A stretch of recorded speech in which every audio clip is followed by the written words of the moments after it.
Hi, hello. Does it work now? Yes, it does. Excellent. Somehow OBS forgot that my microphone is a microphone. Hello, Scrubbles. Yes, cults, kind of. Let me show you the beauty that is the starting screen of the demo. So, very excited about Traveling at Night. I've been peeking at the development every now and then because it is by Weather Factory, who have made Cultist Simulator, which I love and am bad at, and they've made Book of Hours, which I love and do not stream because it would be horribly boring for everyone but me, because I just play spreadsheets. And then there's a game also, but mostly it's spreadsheets. I love my spreadsheets, and I love that I have a game that is made to be played how I play games, which is spreadsheets. And now this is set in the same universe. It's made by the same people, but it's a CRPG. If you don't know what a CRPG is, like me, because I don't remember what the C stands for, think Disco Elysium. If you've been around on the channel for eons, think Shadowrun Returns and such. Except this one doesn't have combat, so think less Shadowrun Returns, think more Disco Elysium. And it's set in the setting of Cultist Simulator and Book of Hours, and I'm very excited about it. And now, okay, Scribbles, alright, and now we get to play a demo for it, and I'm very excited.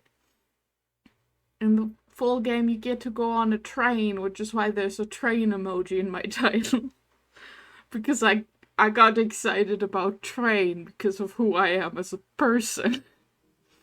We don't actually get to go on train in the demo as far as I can tell. The demo ends when you get on the train. But we get to play a new game. And I've touched none of this. I literally booted it up, made it less loud because you gotta do that with video games.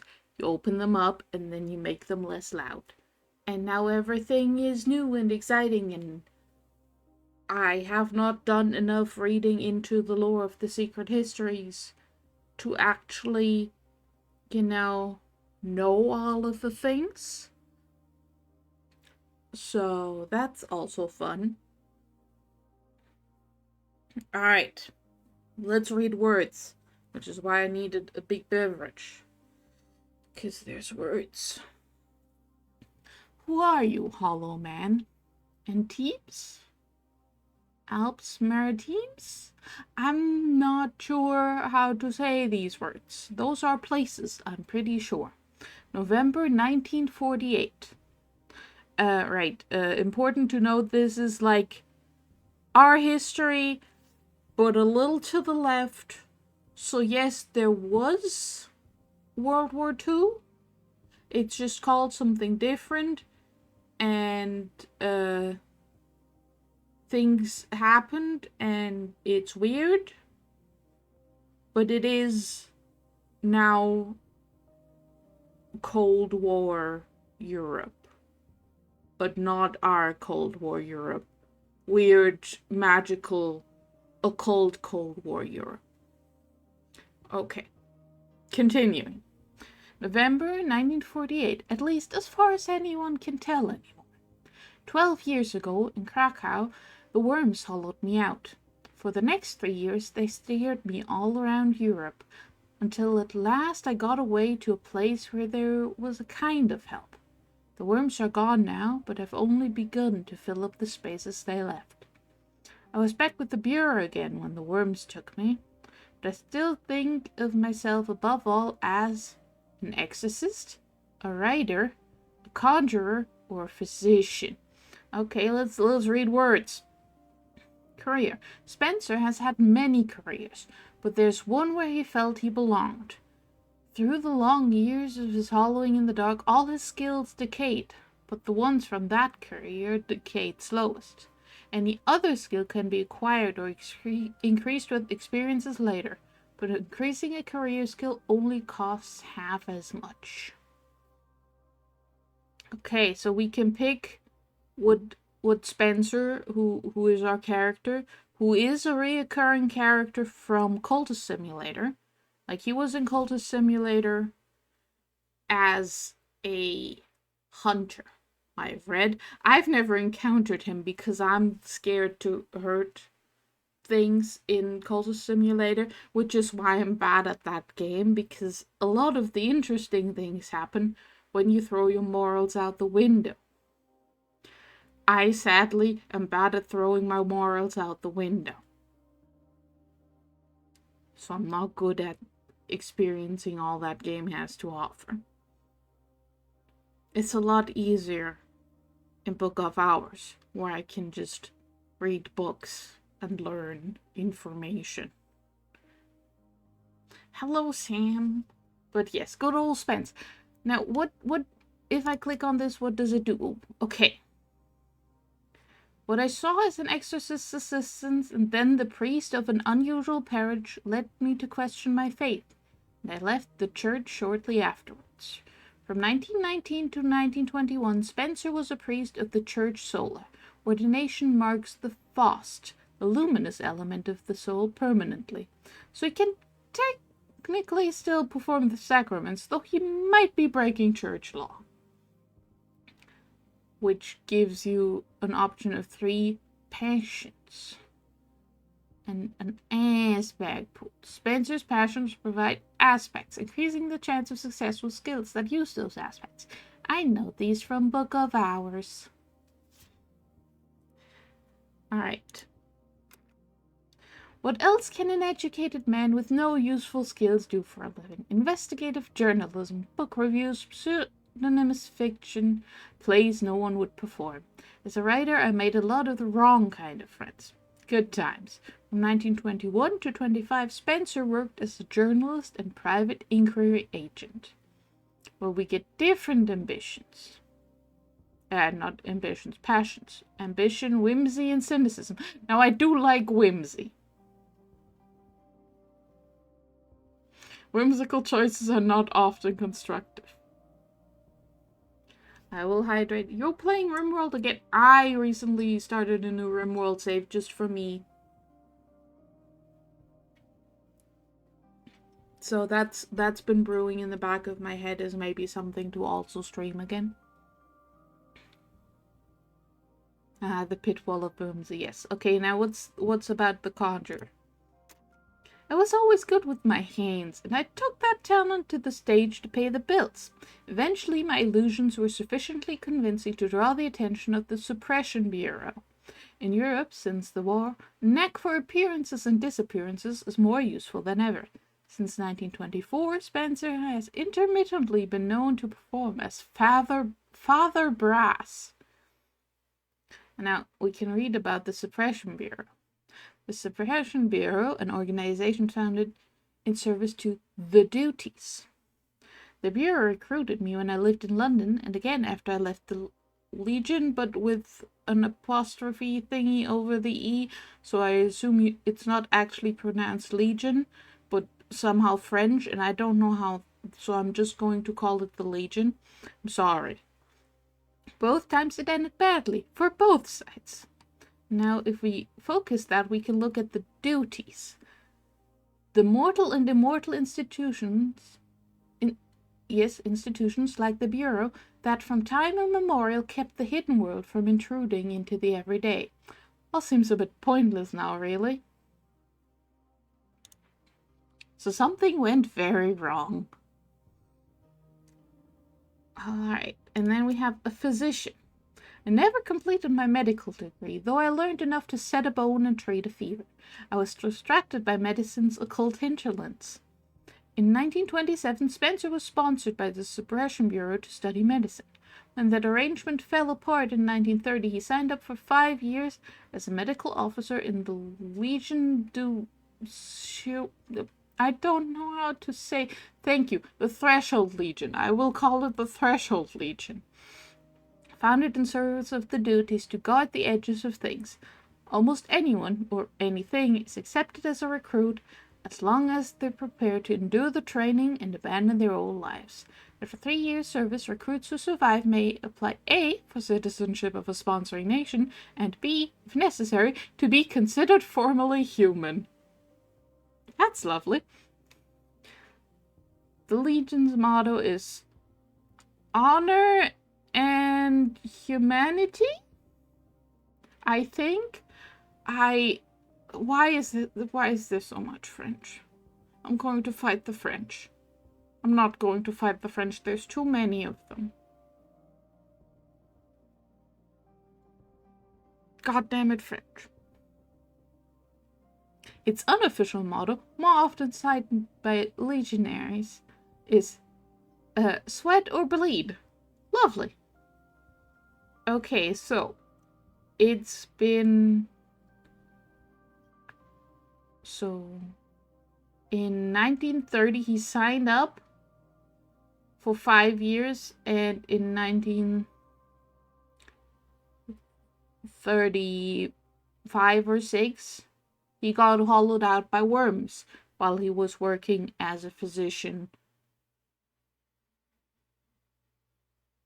for the Suppression Bureau. Now,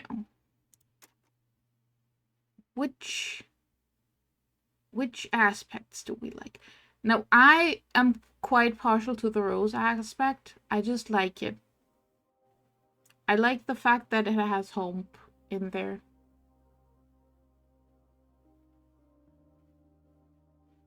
I also like moth. I also like knock. Ooh, they all have little text. I'm gonna read all of them. This is going to be a very reading heavy stream. I'm gonna need some tea later on, I think.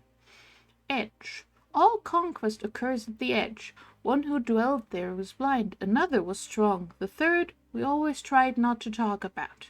Edge is the principle of battle and of struggle. Colonel, Linesmith, Wolf divided, words ours, but they're uncounted now, and strife feeds on strife. Okay, so I know I've read in the previous games of these hours. I don't know what an uncounted hour is.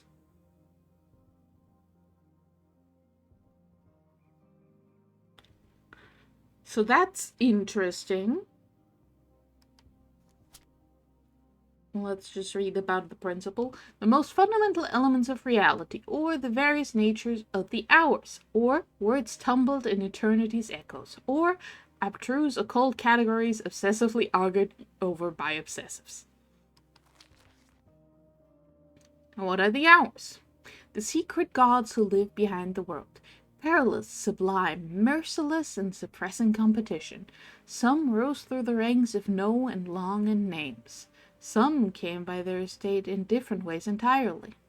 Before the wars, the hours made sense of history. Their debates and compromises braided many pasts into one coherent future. Now they're probably generally gone, uncounted. History is open to ontological incoherence and hierophanic sabotage. To put it plainly, seasons are wrong, people aren't people, there are holes in France. Well, that's good to know. There are holes in France. Knives? Knives, did you put the holes in France? Is this your fault? But also, hello, Knives.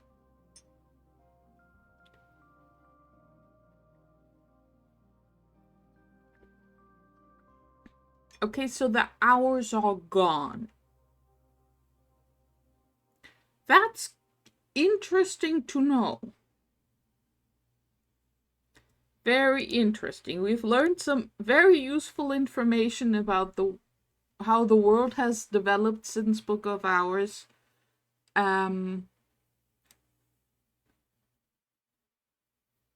Which is interesting. Okay, Forge. Fire, I read once, is the winter that warms and the spring that consumes. The hour we call the Forge of Days is uncounted now, but Forge is still the principle that transforms and destroys. There's been a lot of that recently. Grail, hunger, lust, the drowning waters. The hour we named for it is uncounted now. The Grail principle once honored equally the birth and the feast. Perhaps it still does. The world goes on making babies since the wars, though the babies don't necessarily come out quite as they used to. Heart. Heart is the principle that preserves and endures. So the world goes on. But the thunder skin, the heart relentless, the hour that once protected the skin of the world we understand, the heart relentless has fallen silent. Knock. The knock permits no seal and no isolation. It's the principle that thrusts us out of the safety of ignorance. Wounds and doors are knock. The hour that unsealed and unseen is uncounted now. Another hour stood at every threshold. Perhaps it persists. Lantern. The principle of intellect, revelation, aureate clarity. Too much lantern and everything's too clear. Moth. I knew a man who captured moths in a bell jar. On nights like this, he would release them one by one to die in the candle.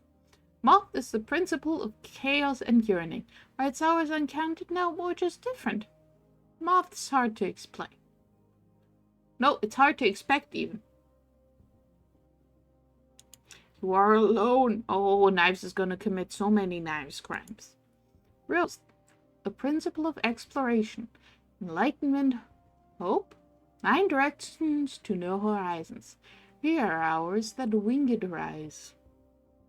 Or winged? I don't know. There is an apostrophe on that E, but in the other direction. So it's not called an apostrophe. It's called an accent. Accent. I don't know what the little loopy thing. Anyway, winter. Winter is the principle of silence, of endings, and of the things that are not quite dead. You can type in accent. I mean, yeah, you can put the little lines on things. That's how the French do it. Because otherwise you wouldn't understand what words they're using.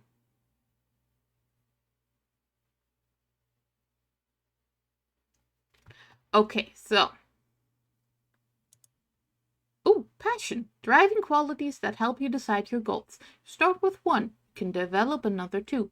Increase your passions with experiences and they'll add more pips to your aspect pool. Whenever you act with a passion, it'll refresh your pip of every relevant aspect in your pool. To put it simply, increasing your passions and acting with them helps you pass checks on skills which match the passion. People change. That's called character development, trauma, disillusionment, experience. So if your actions recently have drifted another way, you can spend your experiences to evolve one passion into another when you level it up. Okay, I wanna read about experiences. Experiences can be used to improve existing skills or learn new ones. You'll need experiences that match at least one aspect on the relevant skill. What's an aspect pool?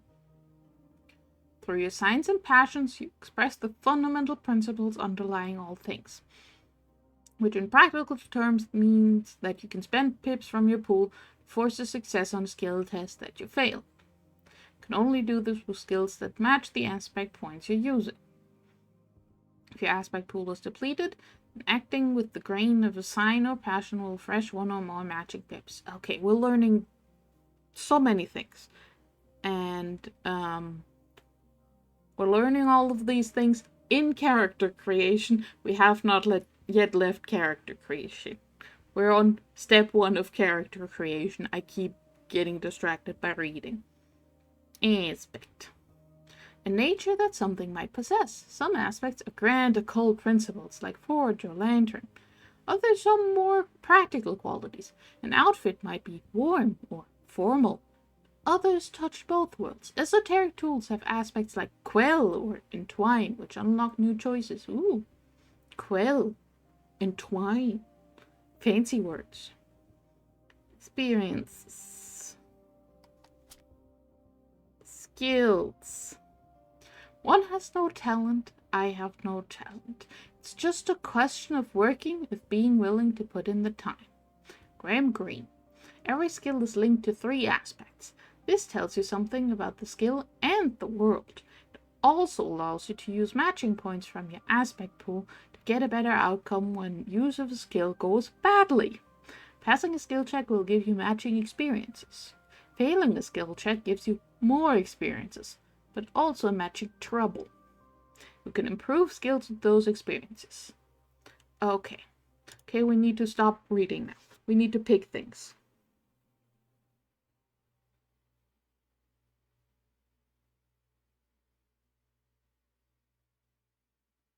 Yes. Okay, so we have anger. To avenge whatever I might suffer, to be feared. Forceful, aggressive, or spiteful choices embody anger, but Spencer isn't a violent man. Yes, there is no combat in this video. Sorrow. Though much abides, much is taken. Choices which acknowledge regret are sorrowful, so usually is a choice to remain silent. Honor. Who you are is what you do when no one's watching. Honorable choices may involve self-discipline, honesty, or just courtesy. Alright, then we have orator. We have ambition. To strive, to achieve, to rise. Aspirational, confident, prideful, or arrogant choices are ambitious. Whimsy. Yes, I did. And what? Whimsical choices are not often constructive. I do really want to take the whimsy choice so far. I like whimsy. I like the word. It's a good word. Cynicism. It is what it is. A passion, though we might not feel like it counts as a passion. Self-centered or deceitful or skeptical actions are all cynical.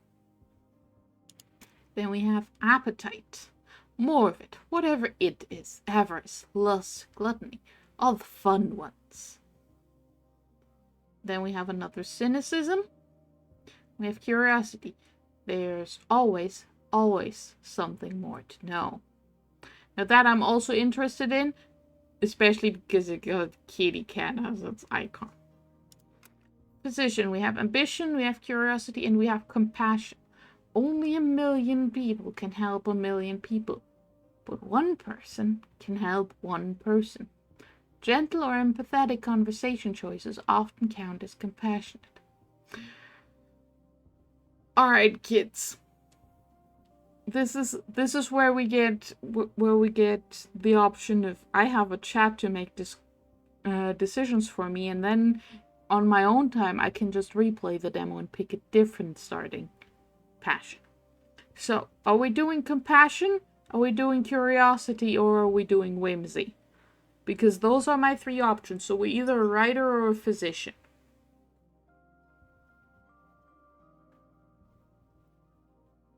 Or rather, Spencer was all of these, but that's the one he considers him the most. Alright, we have 1 vote for curiosity. Nice.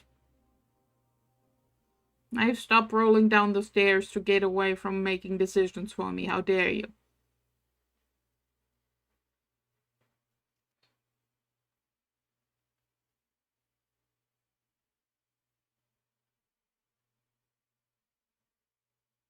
He was distracted by medicine's occult hinterlands. Unethical experimentation. You vote knife. I mean, a cat has knives as, like, hands and in its face. Physicians can use knives, yes. And also, wounds are knock. And this gives us knock, and wounds are caused by knives. So I'm gonna go with curiosity then. Oh god! Oh god. We have so much to read. Oh god. Alright, skills. We have 20 points to assign. We have the skill of birdsong. Music, riddles, miscellanea, half-remembered conversations, the fruits of gossip and eavesdropping. 1 of the arts unconsidered can be used at thresholds and at verdant places. Failing birdsong checks will add weariness. That one I can't add any points to. Presumably, No, I don't know why. I just don't get that because I'm a physician. I don't get to sing with the birds. I assume if I were a writer, then maybe birdsong would be an option. Alright, then we have Bosque. That one's trees and stuff. I know that one. The lore of the primeval wood, rarely written, often felt. One of the arts unconsidered, used in verdant and shadowed places. Failing boss checks will add dread. Yay! Dread. Charm. I have the knack of being liked, and people who like me will often do things for me. Charm can make lies more plausible and pleas more effective. It's less useful if your listener is hostile, wary, or duty-bound. A worldly skill. What the fuck is a worldly skill? Failing charm checks will add trace. Worldly skill. Worldly skills are essential in conversation, dealing with people and real situations. They don't need preparation. Okay. Then we have dignity. I can project an air of authority and respectability, something I learned in my time as a priest and as a medic. Another worldly skill. And failing dignity checks will add trace. Eloquence. I'm good with words. This can be useful when I want to explain to someone why they might want to help, or at least ensure they'll enjoy listening. It can also be useful for speed reading or spotting details like word choice and subtext. Failing eloquence checks will also add trace. I don't know what trace is. Like dread makes sense and weariness makes sense, but I don't know what trace is. Because from my silly brain, trace goes immediately to all of those soap making tutorials that I've watched, never done anything with. Because I don't want to buy all the chemicals to make cold process soap. Trace might be that you're easy to track. Now that makes sense. Maybe it's like, hey, someone's going to arrest you. That makes sense. Oromachistry. The laws and contentions of the hours and their emanations. Covers church doctrine and to some extent technique, although technique is more usually illumination. Like illumination, it's a bright art, used at thresholds and in holy places. Failing Oromachistry checks will add fascination, and in Culture Simulator, if you got enough fascination, you fucking died. Or at least your run ended because you went insane. Yes, if you're not charming enough, people are like, hey, you're suspicious.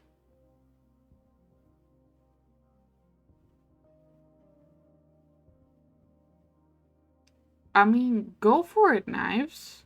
The demo is free. The demo is free. Go play it, Knives. Go play it right now. Okay, Hushery. Aesthetics, necromancy, silence, a night art used at shadowed or quiet places. And failing Hushery checks will add dread. Illumination. Mystical exercises to purify and illuminate the self and its surroundings, discouraging undesirable influences and inducing desirable revelations. Church practice and some doctrine, though doctrine is usually more Oromachistry. One of the bright arts, it can be used in holy and quiet places. Ithistry, the art that alters alchemy, pyrotechnics, metallurgy. One of the bright arts used at hearths and in holy places. Ithistry can be used for any alchemy recipe, although at a slightly higher difficulty level than more specialist skills. Stagecraft, performer's presence, legerdemain, and magician's tricks. Nictodromy? I'm not sure how to pronounce this one. I just call it the owl one whenever I play Book of Hours. In my brain, it's the owl one, because it has an owl as its symbol. Traveling at night is neither faster nor safer. That's why we do it. Christopher Lockley. Knowledge of the ways and byways of the transmundane. One of the night arts, usable at thresholds and wounded places. Observation. I notice details others don't. Preservation. Healing and restoration and curation. The most benign uses of the invisible arts, often the place where those uses overlap with worldly medicine. One of the arts unconsidered, used at hearths and in verdant places. Scolecosophy.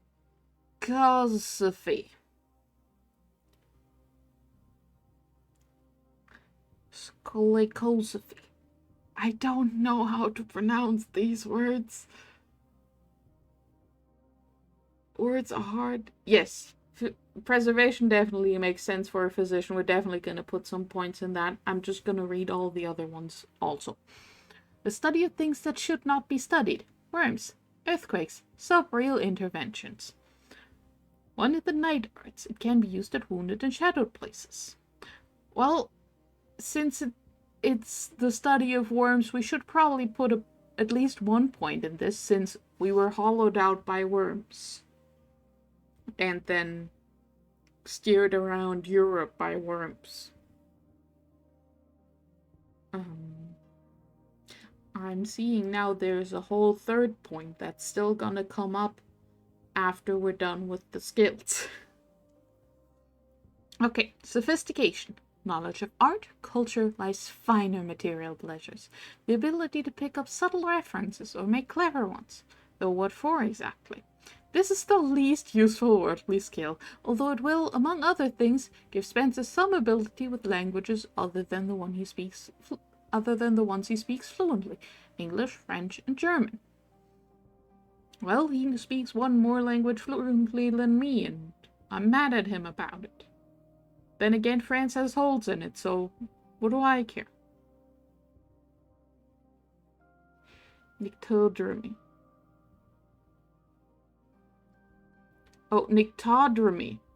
Okay. Okay, it's Todd. The owl is named Todd. Thank you, Knives. We've named the owl Todd. Okay. Spivery. I've hung around with disreputable people doing disreputable things. I might be able to find goods on the black market, and if I had to do something criminal, I'd have a good start. Oh my. Spivery. This is Todd. Everyone say hi to Todd. Alright, I want at least 1 in Scolecosophy. Okay. Okay, it's just straight up points. Well, let's get like 5 in preservation to start out with. My current run through of Book of Hours that I really want to finish so I can start my get all the books run through, because I fucked it up for that one. I am dealing heavily with Bosk, so I want some of that. So let's get like 3 in that. I think we should probably pick our worldly skill and put a lot of points in there.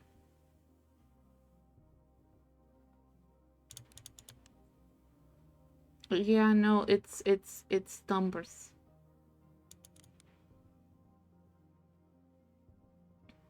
I mean, a little bit of alchemy, right? We gotta put some points in Todd.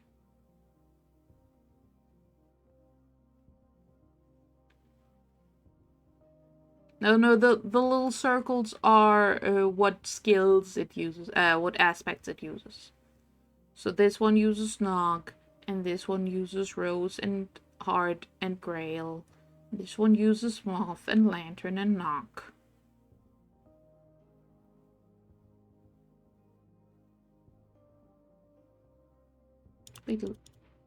Okay, so 7 is the max.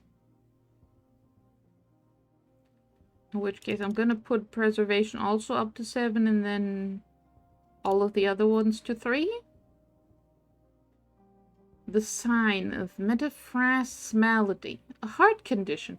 I picked it up at the stag door while I was away. My heart yearns to rise.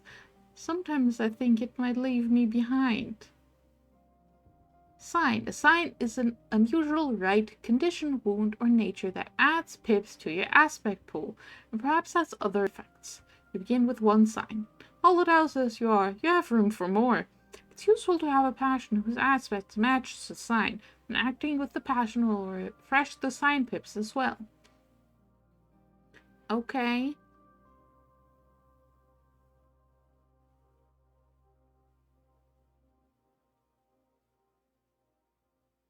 A heart condition. Heart wants to go up.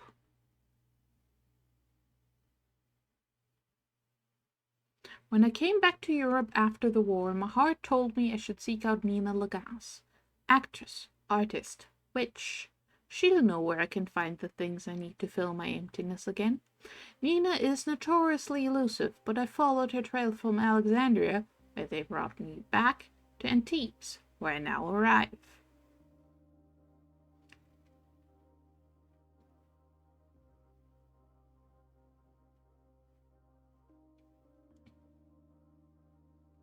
Alright. Let's go. Do we actually play the game? Are we done reading? No, we're not. The game is just going to be a lot of reading. Ooh. Ooh.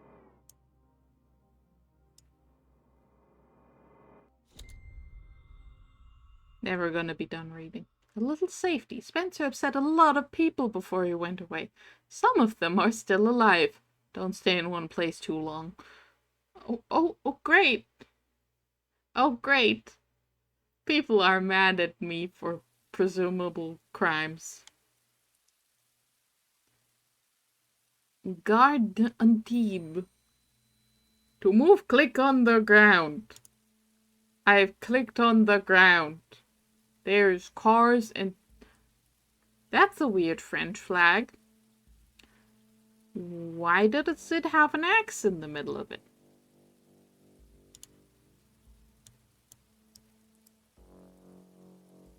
Chilly. It's a smidgen too cold for what I'm wearing, but only a smidgen. Oh God. Alright, character. Current alias, Mr. Spencer Hobson. Career, physician. Serial number, those numbers. Date of issue, that date. Ranks, captain. Dorsetshire Regiment. Demobilized. Detective. Detective Ossuary. Suppression Bureau. Dismissed. Medicine Lieutenant. Threshold Legion. I assume that one also means dismissed or freed. For the lesbians. Okay. Oh, we have... Okay, so this is where my signs go. We could read about the stag door. I can actually tell people about the stag door. I know what the stag door is. It's how you get into the manses. I know things about the stag door. It's in Cultist Simulator. It's sometimes on my desktop background. Okay, here's our little skills. Here's our pools. So we have one extra knock and one extra lantern from our malady sign. We have curiosity and we are hollow. There used to be more in me. An absence that might be filled with any passion.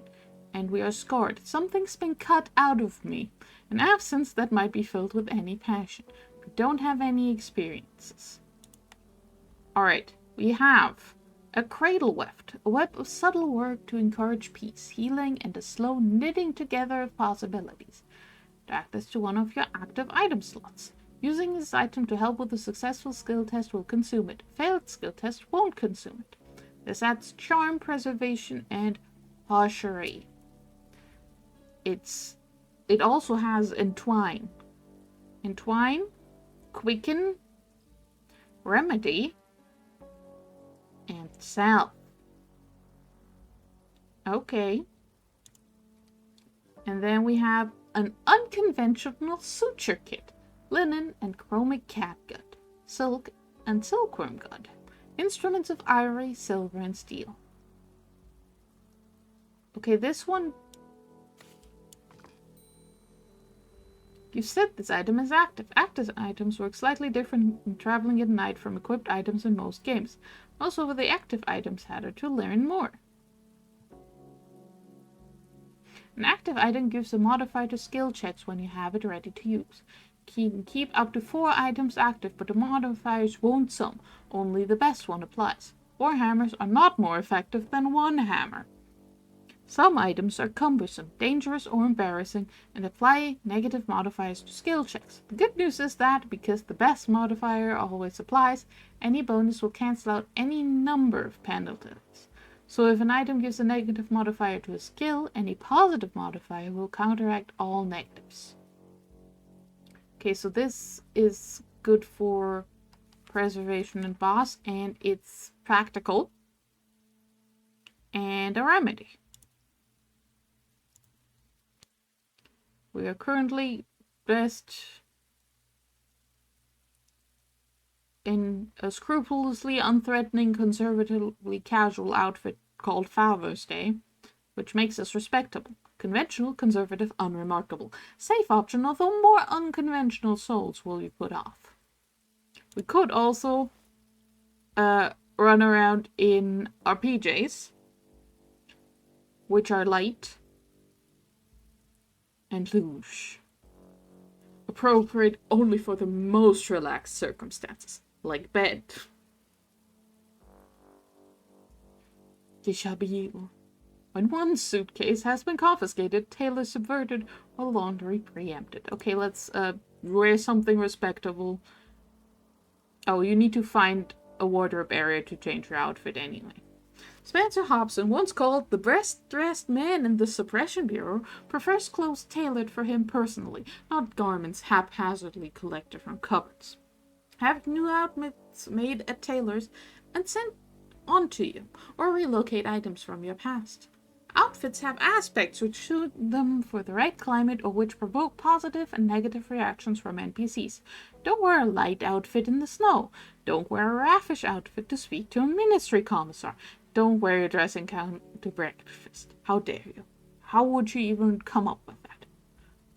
Most outfits also provide small bonuses to skills. Unlike bonuses from active items, outfit bonuses are additive. They always apply on top of other bonuses. Spencer can, or perhaps will, only change his outfit in wardrobe areas. Places where he can disrobe discreetly and might keep a change of clothes. Any room where he sleeps will count. Okay, cool. So we currently have dignity +1 and preservation +1 because we're wearing a respectable outfit. Look at our respectable boy. Okay, we have papers. Ooh. A large manila envelope. This envelope is heavily creased. I stuffed it down behind the seat cushion to ensure its contents weren't stolen while I napped. Well, I'm gonna read it. Bulky manila envelope bulges an inside pocket. Time to open it. Retrieve the contents. 2 passports. Neither qualifies me as a citizen of the French state. My British passport, in the name of Spencer Hobson, is valid, though the place of birth is false. Gained British passport. While my pre-wars French passport, in the name of Sylvain Kisser, I don't know how to say French words, gives my place of birth accurately. But the France that issued it no longer exists, and the passport is long invalid. The Third Republic passport, invalid. Traveling funds, mostly Darlinist Francisques, plus a few incorporate dollars. Okay, there is multiple currencies. I'm already delighted by the world building. I just love when there's currencies and they're all wildly different. I like currencies. And a packet of Bonanza cigarettes. The dollars will be accepted everywhere in Western Europe. The cigarettes, everywhere there's a black market. There's just one cigarette. A single ministry's dahlia. I don't know what a dahlia is. I'm gonna have to learn more information. I'd like the little, like, notes that come up. And a razor blade. Useful things, razor blades. Okay, discard the envelope. Okay, I wasn't done looking at your stuff. British passport. A pre-war passport in the name of Mr. Spencer Hobson. My place of birth is given as Carisham in England. It's a real passport, but the government's changed the law and it might not be valid much longer. Act as to one of your active item slots. It makes me more dignified to be British.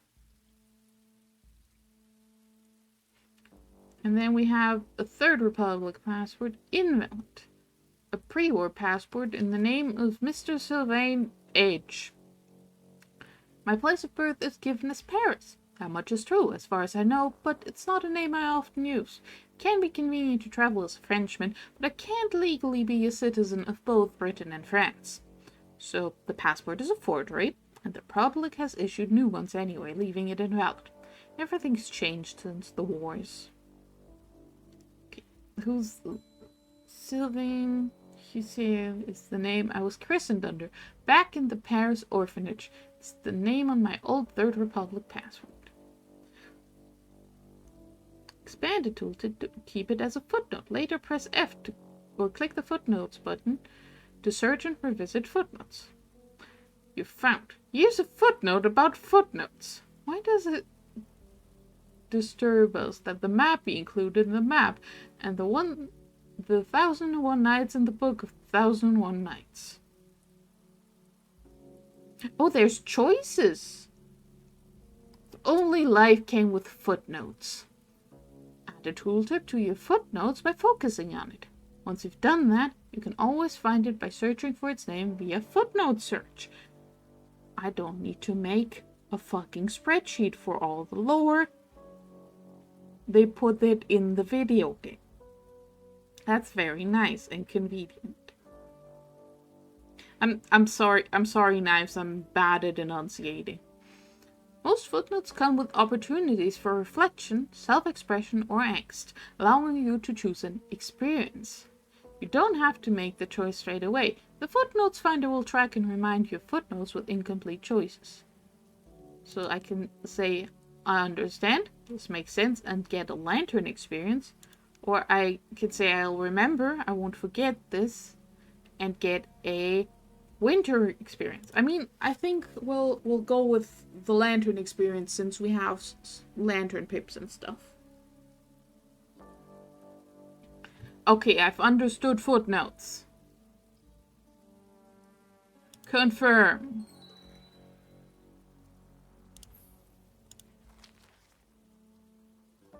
This one also has choices. This is the name I was christened under back in the Paris orphanage. It's the name on my old Third Republic passport. Everyone calls me Spencer, but I wonder sometimes if it'll ever feel quite right. Which gets a hard experience. My old name. I've changed so much since those days. Or another name. Interesting people always have more than one name. I also think it's just another name.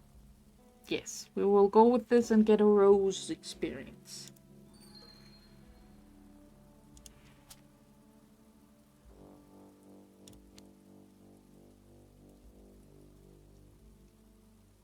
Okay, and resources. We have francs, or the currency of the French state, named for the double-headed axe, which serves as a state as its symbol. Oh, so like the axe, it's called a Franziska in German, I think. So it makes sense that the French name would be more French. Work, family, homeland. The Francisque, like the franc, trades at about 200 to the dollar. In the West, legitimate merchants accept local currency, incorporate dollars, sometimes pound sterling. In the East, the only official medium exchange is the dahlia, a quasi-miraculous bill of exchange valued in productive labor and guaranteed by the stars themselves. Using it in the West will get you arrested. Only two currencies are widely accepted on both sides of the line by everyone: Swiss francs and cigarettes. Black market traders on both sides of the line will also accept payment in dollars and sterling, sometimes other currencies if you're lucky. Okay. Then we have the dollar, the Corona touch currency of the United States. Buttery smooth beneath the fingertips, faintly luminous even in darkness, much valued in the wilder hinterlands of Europe as a talisman of ontological stability. The new $5 bill is sometimes nailed above doors to invoke the protection of the one whose likeness it bears. Berkeley, who is both president and incorporate. Okay, wild things happened in this world. Every other currency's value is expressed in terms of the dollar. Heaven bless America. Ooh. What does Corona? A golden novel principle which brings both visionary wisdom and material prosperity. Solar. The sun still glows and Corona is only his latest blessing. Heresy. The USA has always been a hotbed of Crocian heresy. This is some new permutation. Good delight. The blessing of the incorporates. Everything gets better.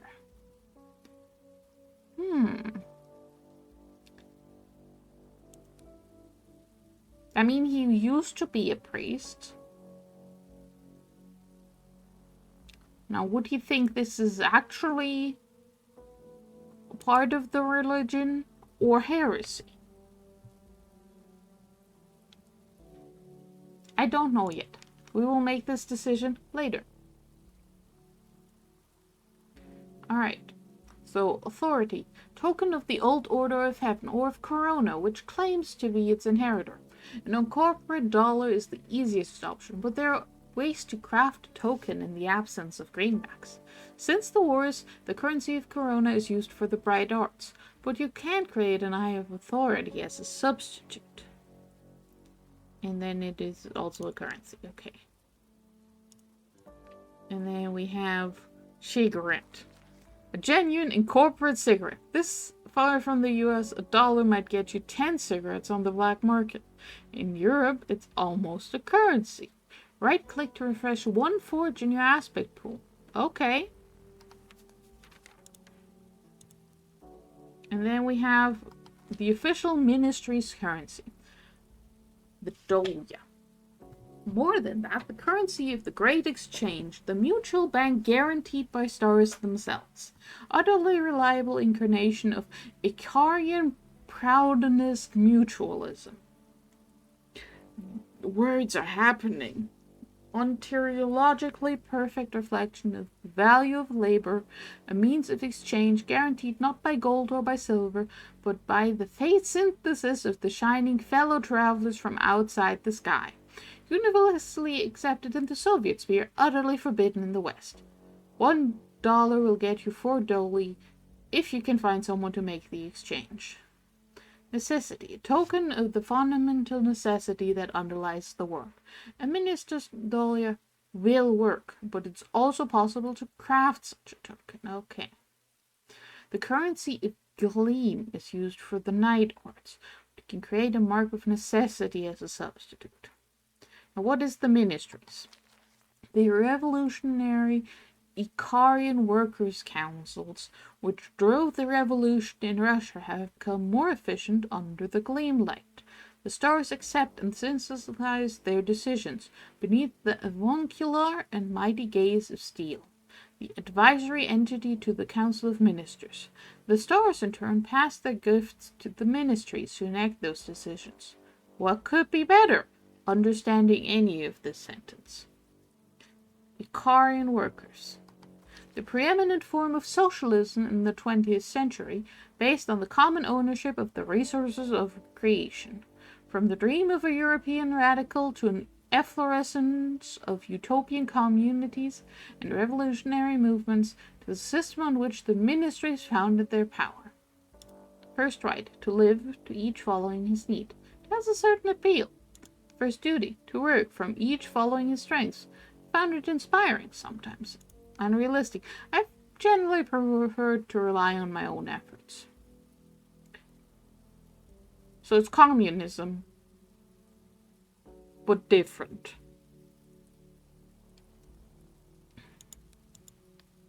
We will also wait on that decision. Under the gleam light. The gift of the stars brought the ministry. Something like lantern, but not. Okay. Troubles. We don't currently have any troubles. That's delightful. I love not having troubles in my pockets. Razor blade. A safety razor blade. In short supply since the wars. Notably useful for practitioners of the arts unconsidered who often need to shed blood with a tool that has never tasted blood. Which gives us stagecraft preservation and boss, and it will be consumed. A spell. Separate, excise, banish. The horned axe's purpose. Right. The horned axe. That's what I thought was on the French flag. It might be, I don't know. Practicality. Refinement. Essential markers of elegance or wealth. And sharp. The green wealth in the world's wains. The tiny price of the old, redder, lower sun, the bursting grail joy. All these are blood. Some rites of the arts unconsidered require the shedding of blood with an instrument that has never before tasted blood. In another age, this is one reason that adepts continue to use flint rather than iron.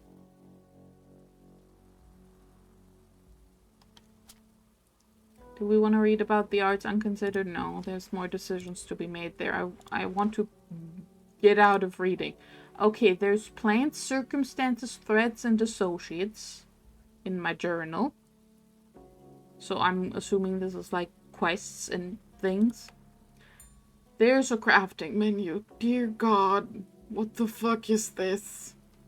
Oh God. Okay. Crafting. Viewing recipe.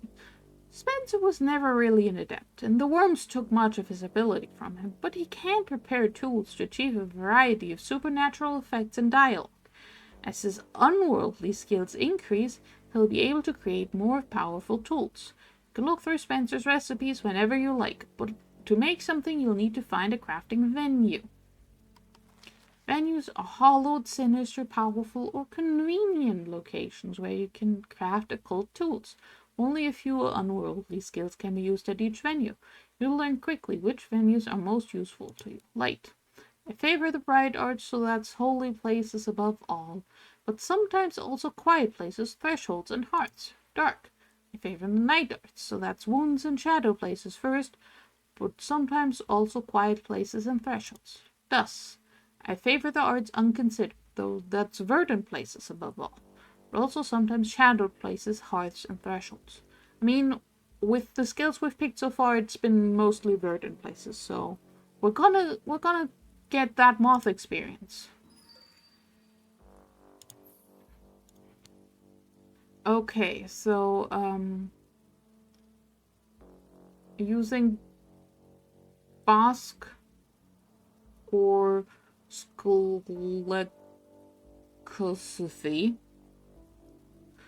Scalexophy. I'm going with skill and philosophy. Yes. You can make a grail memory, which I think uses the image that Not Cake uses in Book of Hours. Use a grail influence to subvert 2 heart influences into a grail memory. What moves hungers. If I click on this, I can read more. You'll need an ingredient for each open input slot. It has to possess all the aspects below the slot. Flame icon means that the ingredient will be consumed as fuel. If there's no flame, it's a catalyst and you can reuse it. Okay, so you cannot have whatever those are.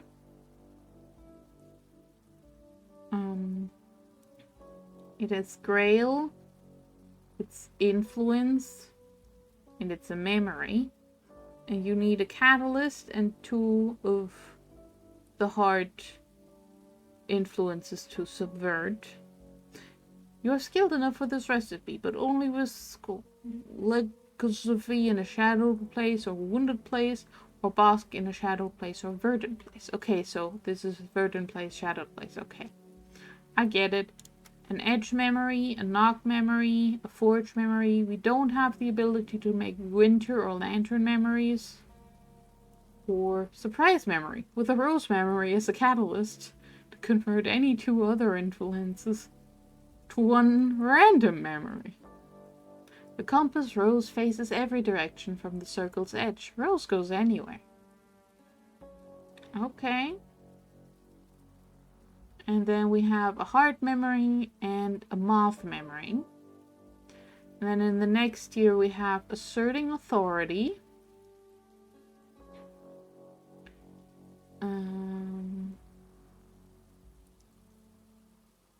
We have awaken wakeful eye. I need to learn about the incorporates, I'm very sorry. Incorporate. The touch of Corona reliably destroys individuals, but it can be safely manifested through cooperation with suitably sacred founding documents, whose officers and representatives are visibly exalted. The United States are now, in some senses, the incorporate states. Okay. So the US got eaten by magic via corporations. That's good to know. Terrifying, but good to know.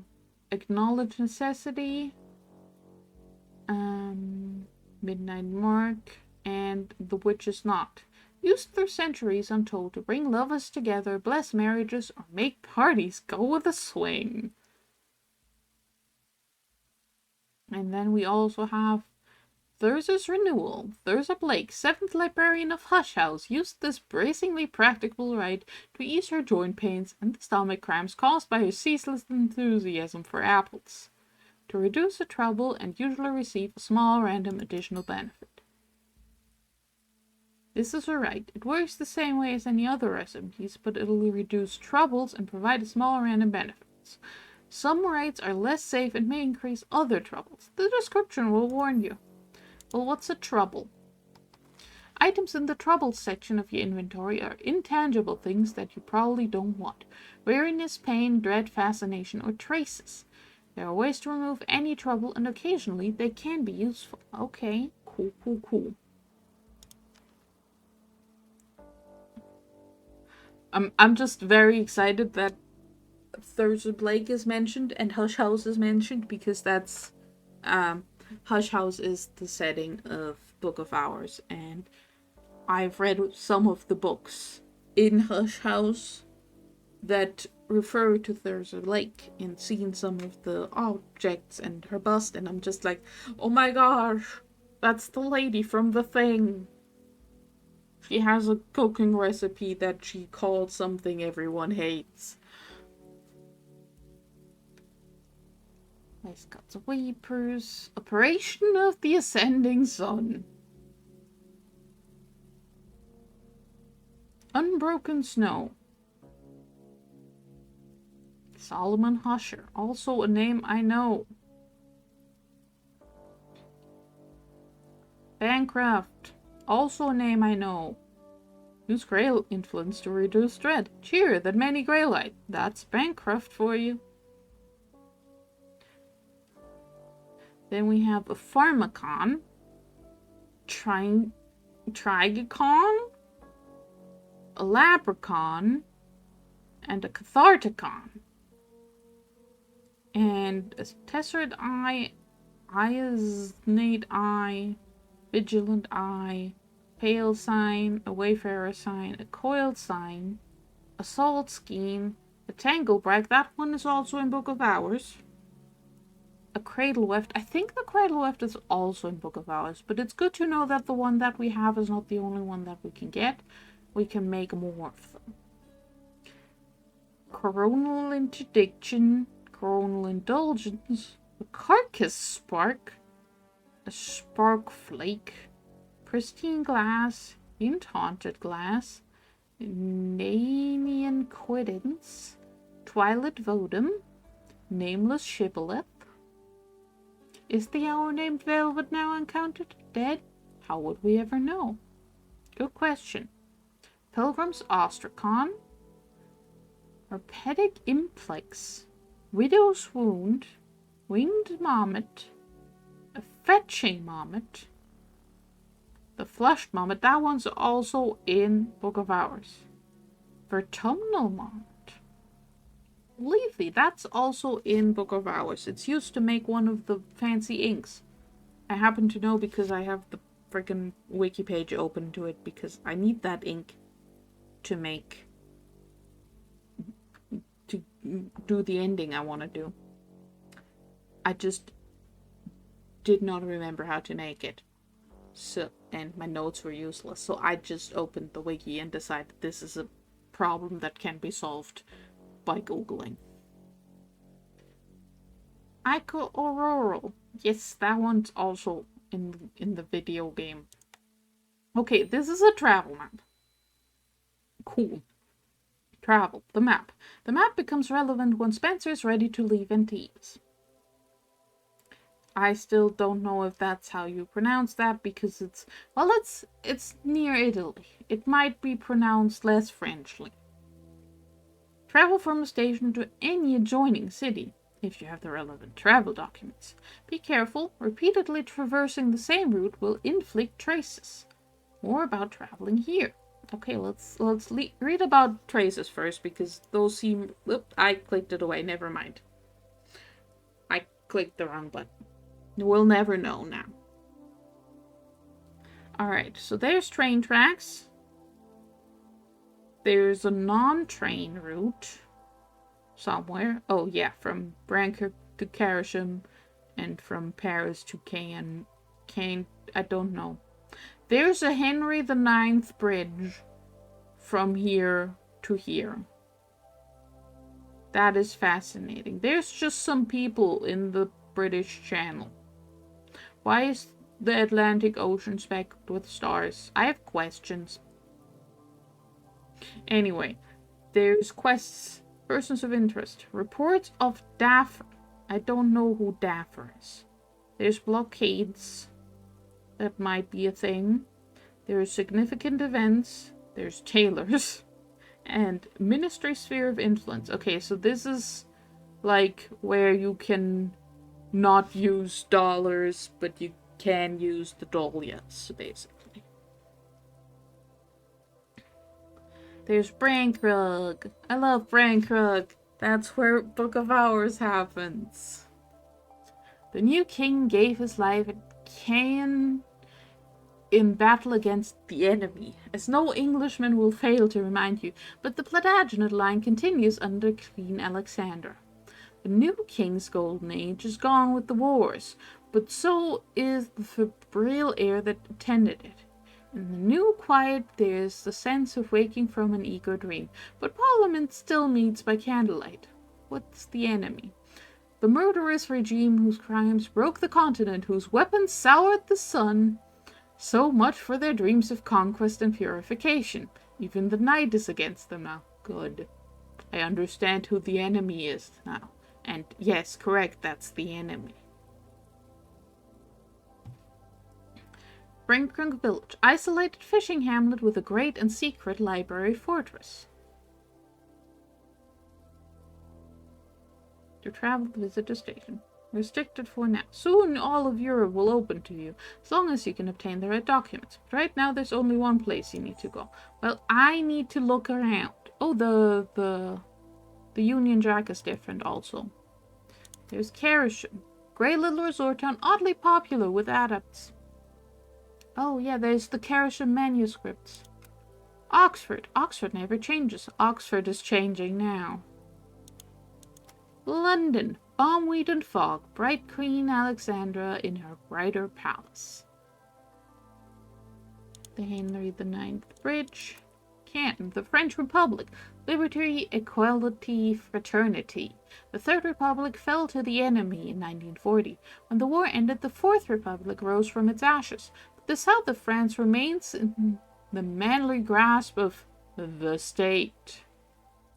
French state. Work, family, homeland. When the French Third Republic fell, the Rump government in the south joined forces with the enemy, preserving a kind of independence as the French state.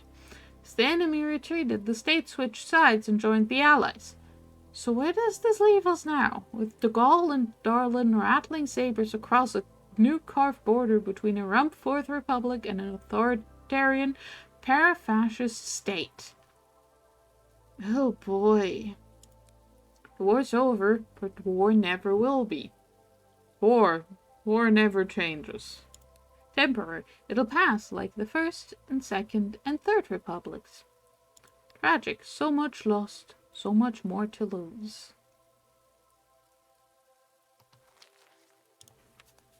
The Allies. Those countries that fought the enemy. Without the incorporates to unite their efforts, they might still have lost. Without the ministries to fight the hardest battles, they might still have lost. If they hadn't joined their powers, there would have been nothing left of the histories at all. Yeah. I'm not giving either side the win. Who's Darlan?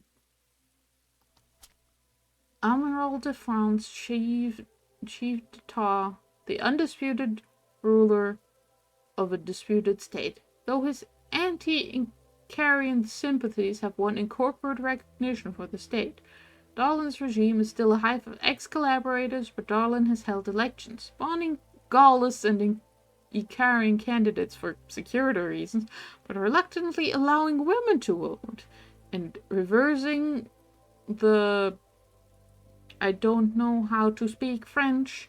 Even the most vigorous Vichyist hardliners are more hysterical now about Revelieres, terrasse, the Carapace cross, and other hybridities known to be not only immoral but actually contagious.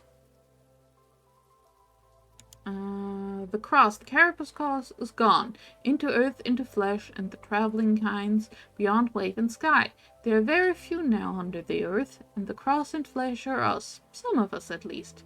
The hybridity which we call the Carapace cross was gone, long and far. The nature survived only in some bloodlines, and perhaps in the darkness beyond the sky, but since the wars... The cross is creeping back. It might need crushing. The cross is growing. It might be wonderful. Everything's changing. It's inevitable. Yeah, everything is changing. So many things to pick.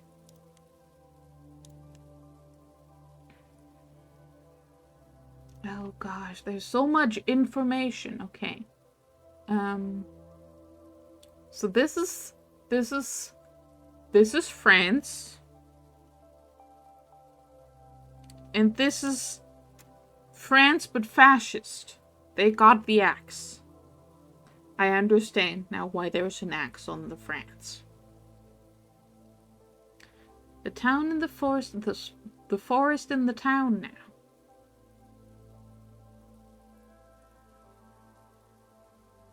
Oh, we need a passable counterfeit French state passport.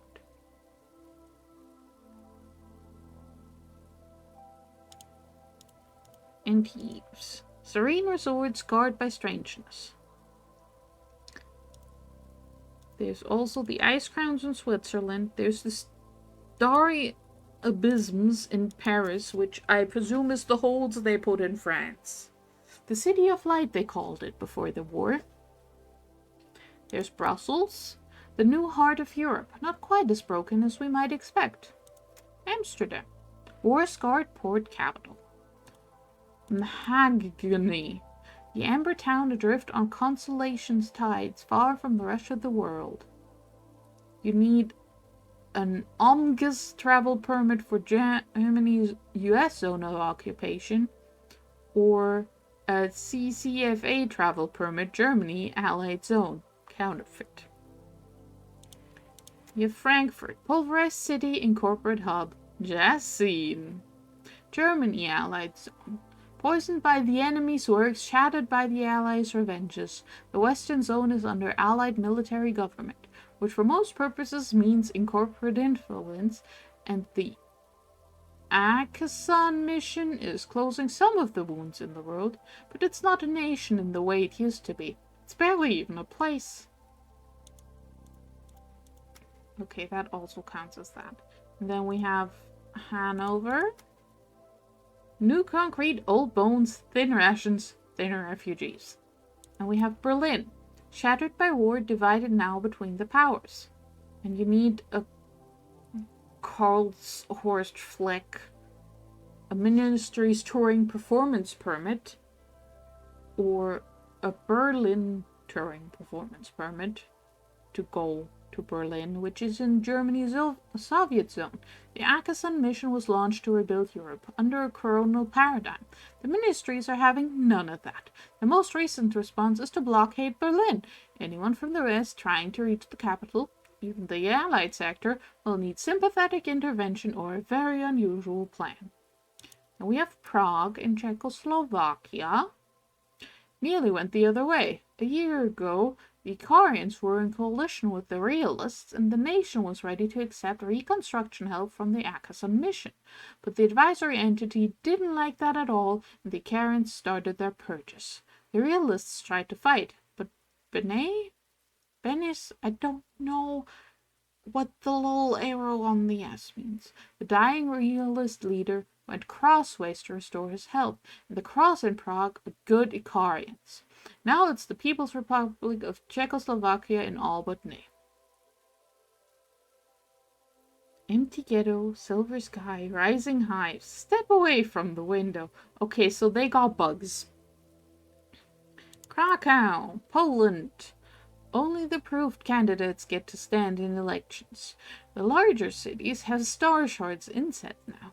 The Red Army is here on the ground, protecting supply lines to Germany and enforcing their order. But not everything is going the ministry's way. There's a factional battle between the homegrown Icarians and the advisory entities people. The nest tendency of the cross, feral and uncompromising, has manifested across the south. And the cursed soldiers in the forests have recovered a bloody oath from the earth. The risen smock, the seething nest, the fallen star. I don't know how to say this one. I don't know. Alright, this is ministries. The revolutionary Icarian workers' councils, which drove the revolution in Russia, have become more efficient under the gleam light. The stars accept and synthesize their decisions beneath the avuncular and mighty gaze of steel, advisory entity of the Council of Ministers. The stars in turn pass the gifts to the ministries who enact those decisions. What could be better? We have Warsaw and Minsk as well. And we have Nagelsburg. That's not a place I've heard of before. The only town of any size in Graustark, the seat of the Van Nagelsburgs since the 1500s. A Grey Pass. Okay. Austria's Soviet zone. The ministries tread more lightly in Austria. Chancellor Figl came alive through Dachau and Mauthausen and found his way back into a coalition government. The Republic of Austria is free of the enemy and may yet steer its own course between the greater powers, but the stars are always watching. Okay. Free territory of Trieste.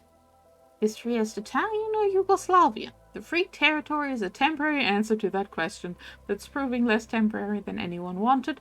The ministries and the incorporates can't agree on a governor. Stamps are printed in 2 languages. The unhappy compromise continues, but at least no one's shooting. Delightful. Minutes. The newly minted Italian Republic. The king is gone, the Julian March is lost, the Icarians were roundly defeated in this year's election. Everything is different, and this time everything will be different. Ooh. Greece. What's going on in Rome? Tell me about Rome. The secrecy of the polling booth, heaven sees you. The advisor doesn't. The Eternal City has chosen Corona, not Gleam. For now. Perugia, walled and wooded town, aboil now with revolution. Milan, steam and steel, and the long shadow of the hanged man. Ooh, what's going on in Spain? Spain. 1. Great and free. The Caudillo in Madrid has made good on the first boast, but the other two are nowhere within reach. Still, things may be looking up for this kingless kingdom. The Darwin regime in the French state has opened the border again. The incorporates are ready to overlook old sins in the fight against Icarianism. The frost begins to thaw. Spain stayed out of the wars. It has less need of gleam or corona. And there's something else here. A high host that visits select doors in the deep night. The scent of burning wax goes before it. Okay. Okay, so that's a lot of interesting places we might travel to in the full game. I didn't even read all of them. Okay, there's only ever one history. Footnote. And I can... What does subtle mean? Subtle footnotes only appear in dialogue until you've viewed them and resolved any choices they offer you. Then they stop bothering you unless you actually search for them. This is our recommended approach. We don't want to patronize you or badger you with information you already know. But if you're really worried about missing a footnote, you can turn subtle footnotes off and they'll always appear in dialogue, no matter how many times you've viewed them. I don't like chatter. Don't like to miss anything. I'm not really worried that much. I can look them up myself. And I can go... And I can look at aspect. I can look at passion. And then I can look at aspect. Haha! A nature that something might possess. Some aspects are grand occult principles. The wise know, the pragmatic achieve, and the versatile face two ways. Okay, cool. So that's the footnotes. This is options. Yay, options. We've clicked all the things. Yes, this is how we open the character menu. This is how we scroll. I found a car. There's... That looks not how I think buildings should look when they have holes in them.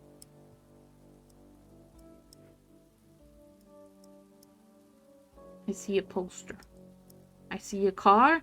I see a long rattling road. And I see travel. And I see guard Antibes. Hello, Dash. Hello. Drive safe. Alexandria, Istanbul, Sofia, Belgrade, Trieste, Milan, and Antibes. Not an easy journey. They dynamited the pass at Ronacra. And I had to slip across the border at night in a gunrunner's jeep. Okay, well, that's travel. That's a car. I want to look at the car. They also surf. The headlights burn. The engine rumbles. Let's not draw attention. In the French state, it's best to avoid the attention of men who keep watch at stations. Okay, let's not bother them. Let's do look at... Oh! Hey, there's Todd! No worry funds for the horizon. Horizon, the post reads. And below, in words from several languages, sun, sea, night, line, morning. Not ready for crafting? There's something more here. This is a crafting menu. Crafting is one of the more complicated parts of the game. You might want to come back here once you've played more of the tutorial and gathered some memories and influences. Okay, crafting can wait. Long rattling road. Until Antipolis. A long rattling road from Alexandria to Antibes. Through mountain and forest and choking smoke. But here I am at last. I could use a coffee. I could use a bath. I could use a shave. I could use a cigarette. Coffee. I was on the train from Milan at dawn before the cafes opened. Could only afford third class. Slatted seats and bellowing soldiers. Didn't get much sleep. No. Coffee. Twice. Welcome to traveling at night. A tiny choice will have a tiny consequence later. In a moment, another tiny choice. I will hydrate. Bye, Dash.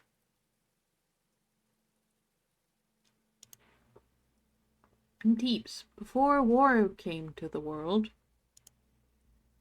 the next choice acts with a passion. Choose a passion you possess to refresh pips in your aspect pool. Choose a new one to start on the path to acquiring it. You can have up to 3 passions. Oh, there's more choices in the aspect pool. Easier to go forward when we burn something behind us. There's always more pips where those pips came from, and versatility. There's always a way forward. If I run out of pips, I'll find something else. We'll go with that one.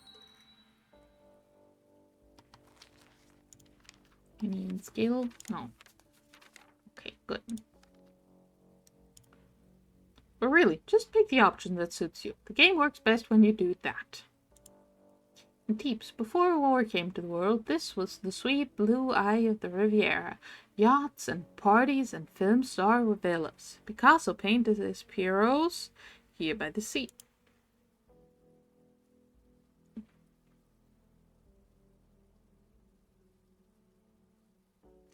Even before I went away, first time in a new city was always exciting. Well, we are curious.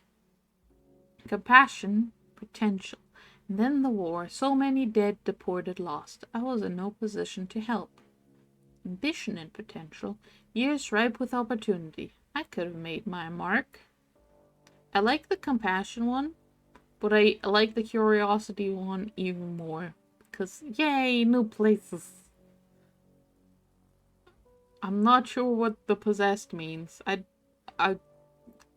guess Spencer's haunted. Acted with passion, curiosity. Aspect pool recovered 1 lantern and 1 knock. This golden grey divided city has suffered, but it's not like anywhere else now. Poor dying Europe is going out in style. We won't usually tell you explicitly which choices act with which passions. We let you roleplay, or guess. The wars and their plagues took the glitter of those golden evenings, left the air dense and villainous. But I have to find Nina Lagasse, and her trail has brought me here. Journal? Heart's Desire? I followed Nina to the city of Antibes in the French state, the southern half of divided France. First of all, let's read about Nina. Actress, artist, witch. Nina casts a long shadow. Every adept on the continent knows her name. From the moment I woke in Alexandria, my heart clamored for me to find her. It would take me a while to understand why.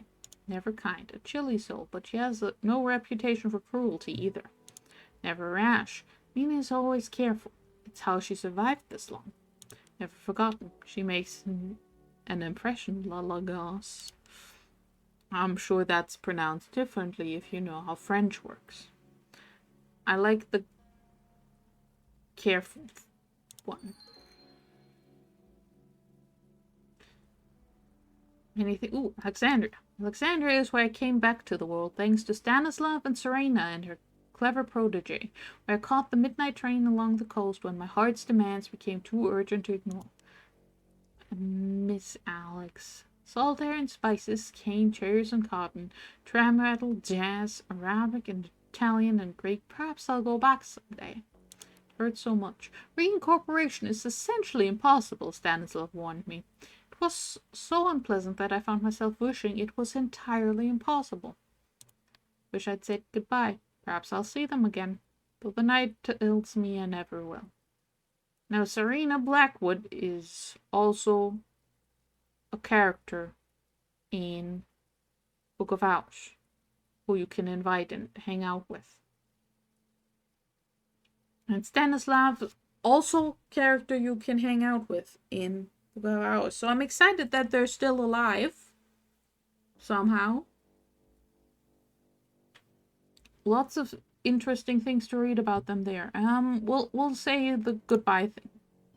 That'll be good. Okay, My heart urges me to find her soon, but I don't always listen to my heart.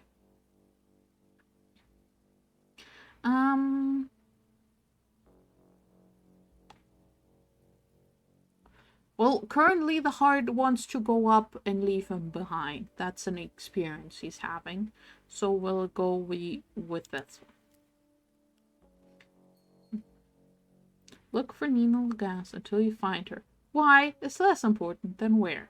Okay. An optimist would say, Europe's still healing. Others would say, Europe's taking its time to die. Lovely. Oh, Library of the Hours or something. Moving around quickly. Double click to run. If you click somewhere distant, Spencer will break into a run anyway. Perhaps from sheer enthusiasm, perhaps out of desperation. Oh, we gained a memory scar. I want to look at all the things we have now. Okay, that's a resource. The wound is visible, the pain is not. Influence lantern. Influence moth. What's focus? Brains buzz, skin shift, passions part leaves. Ephemeral. Whatever's ephemeral is only a metaphor. Good. Whenever you travel, each stack of ephemeral items will lose one item. Okay. So those go away.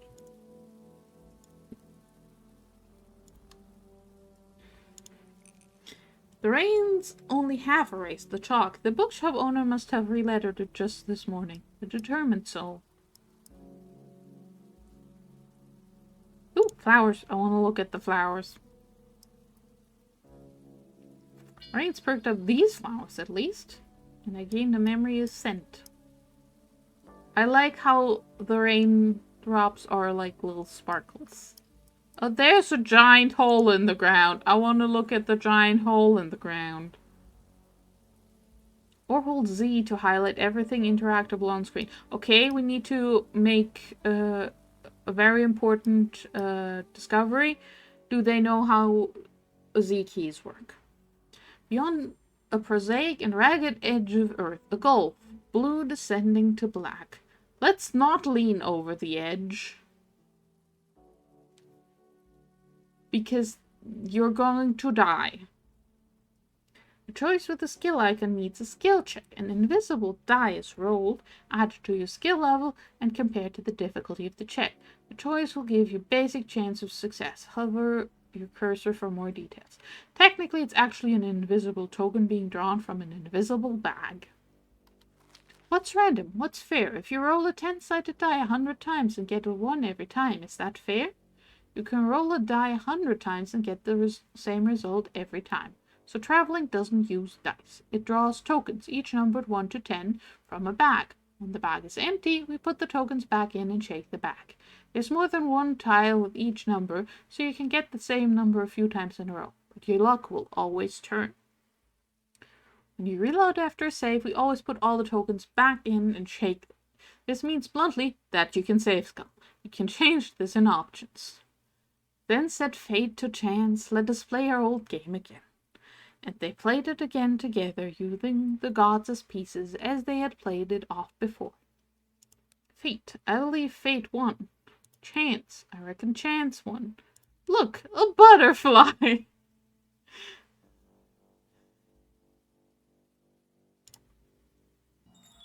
I just like that one. Okay, so we're not gonna lean over the edge and fail horribly.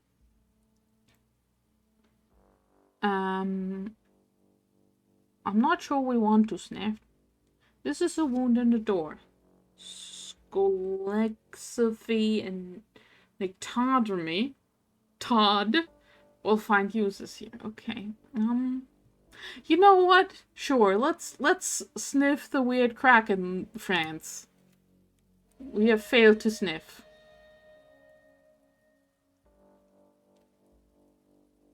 Rescue, aspect pool. I can use one of my knocks, but that's not enough. So we will concede. Failure. Oh god, so many things. You've gained your first trouble. This happens. Life in post-wars Europe is awful. Fascination, dread, weariness, and pain are reduced by sleep. You'll find somewhere to sleep in empty use later. Traces will slowly creep up if you sleep in one place too long, but are reduced by traveling. If you let the trouble rise high enough, it'll start causing you problems. See the footnote for the trouble you just gained. Mouse over the icons under your character portrait whenever you want to see how your troubles are affecting you. You can also see your trouble totals in your inventory. Why the inventory? Because troubles can also occasionally be used in crafting. Failure has its consolations and its consequences. Consolations. Spencer gains more experiences from failure than from success. Consequences. When Spencer fails, he gains a trouble. What fresh hell is this? If the toast alerts start to pile up, you can right-click to dismiss all alerts immediately. Okay, so we've gained dread and 3 grail experiences, and I need to go to the bathroom, so I'll be right back. You can look at Spencer hiding behind a bush or something.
Hello, I returned.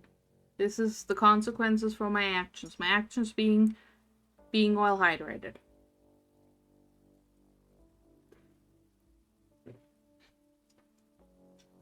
Over the clean notes of the wind from under the world, there's a faint but pungent pong. Bitumen?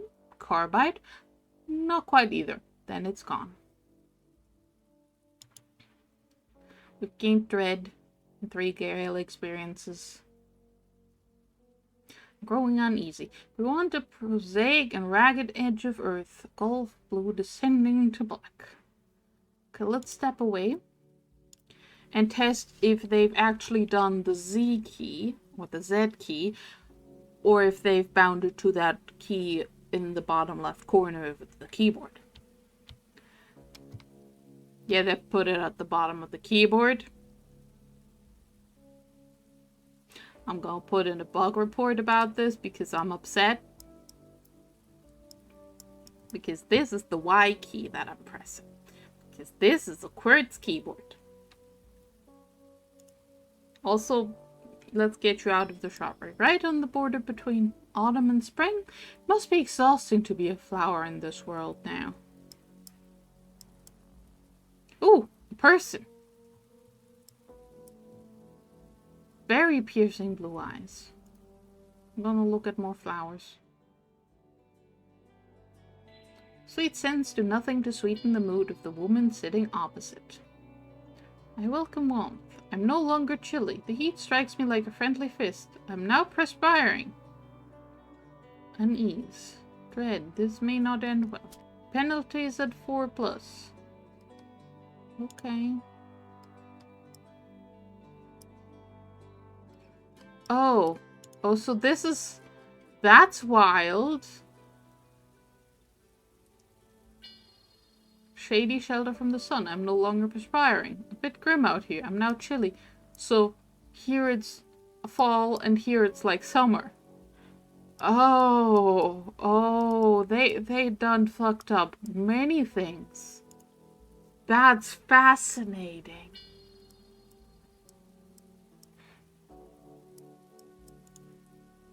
Let's go to the bookshop.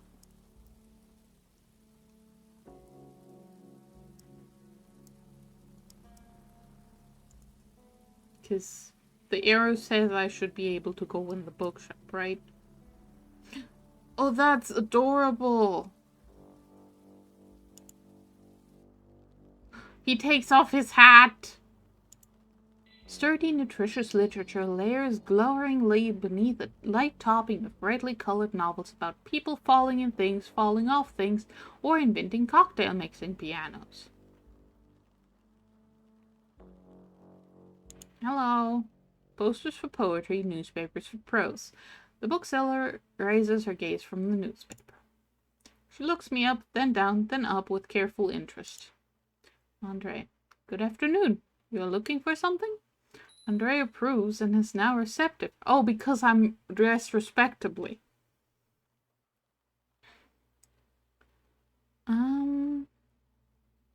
Let's just straight up ask. She's receptive, and she doesn't look like she wants to murder me yet. So we're gonna ask if she's seen Nina. I regret we only sell books here.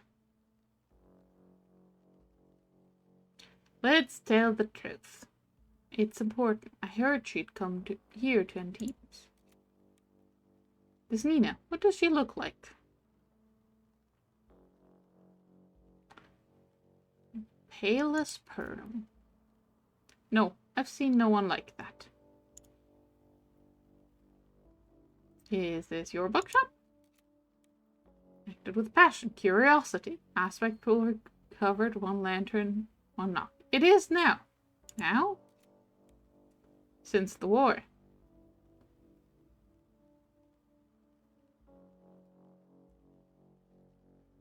I'm sorry.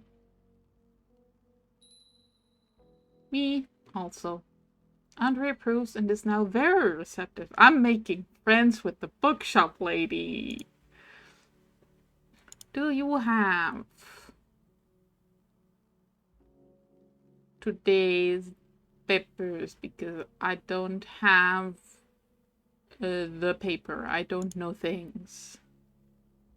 The sheaf from today. An excellent state paper. I will buy a copy.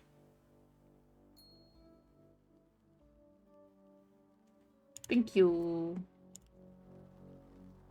I'm now going to read it. Heart's desire. I must find Nina. My heart's been very clear about that since the day I returned to the world. Nina, as they say, knows where the bodies are buried. Okay, I have 4 scent memories because I've been looking at every single flower I can find. Alright, dread. Fear has its teeth in my hopes. As dread increases, Spencer will suffer penalties. At dread 10, misery will overwhelm him, ending the game. On Spencer rests, fascination and dread will cancel each other out, but anything left over may cause difficult dreams. That's like how it is in Cultist Simulator. If you have too much dread, you lose. And if you have too much fascination, you lose. But if you have a lot of dread and then you get some fascination, it can cancel out and then you end up not losing. I'm very bad at doing that. Okay, papers. The sheep. a state-sanctioned daily paper. The masthead. A wee chief gathered around the Francis acts of the state. The sheaf, dated 2nd November, as so often now, the precise date resists the eye. Headline, and news around Berlin. The ministry shackle the free necks of West Berlin with a merciless blockade. Starving citizens implore heaven for help. The Allies answer. The mighty air forces of the young corporates and the state rain down bounteous plenty on the suffering citizenry. Even the English and even the effete secessionaries of the Republic have belatedly joined the effort, although they rely on the state and the incorporates to provide the cargo, so feeble are their own economies. Now, propaganda. Read about numerous, overwhelming victories in Indochina. Thankfully, the state bears the burden of the war in the former colonial possessions of poor lost France. Ergo, the victories continue. The victories are notable for being A, numerous, and B, overwhelming. Read other news. A number of sheep and a smaller number of goats have returned triumphantly from the summer pastures and won local livestock competitions. The winning animals have been skillfully photographed from angles chosen to emphasize their noble ovine or caprine profiles. The writer notes that no Republican sheep or goats have won anything, although he doesn't specify whether this is because Republican animals are effete or just ineligible. Okay, cool. Thank you for the paper, ma'am. Have a nice day.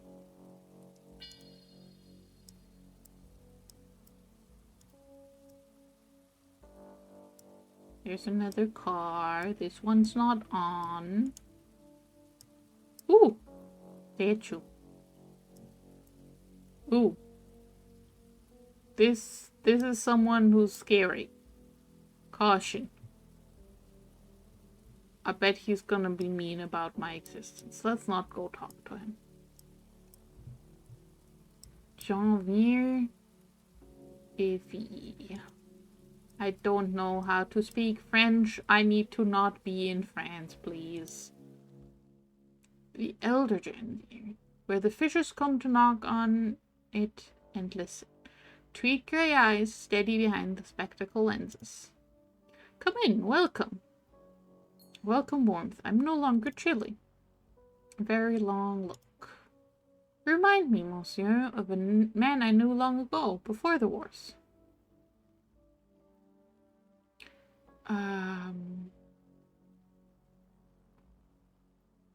Oh, he's a tailor. That's a tailor thing. I mean, apparently he liked his fashion, so sure, maybe we know the guy. Monsieur Janvier, it's good to see you again.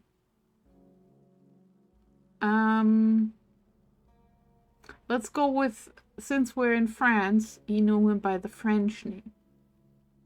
You knew me as Sylvain. The elder Jenny approves and is now appreciative.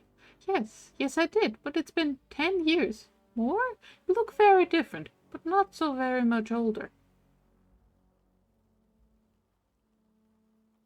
Oh, you know, one does one's best. An unresolved threat, monsieur. We saw each other last in Paris when you had but recently completed your service with the Legion with the Threshold Legion. So much French. You gave me a uniform to tend and mend. You also ordered a new suit of clothes. On the basis of our long acquaintance, I asked for nothing on account. In these many years I abandoned the matter of the new suit. I apologize. However, I believe I have your old uniform here in the back. Repairs are complete. Small sum is payable. You kept that? Not kept, really. The Janviers are dispersed across the continent now. We sold our premises in the Republic. Just last month, a number of long-abandoned items were sent on to me. Fortuitous.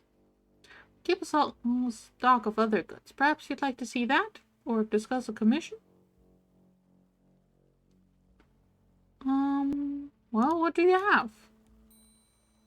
Commerce in a divided Europe. Since the wars, cash is king, barter is queen, and the black market is the power behind the throne. Every merchant prefers to be paid in their local currency, and they'll only pay out in that currency.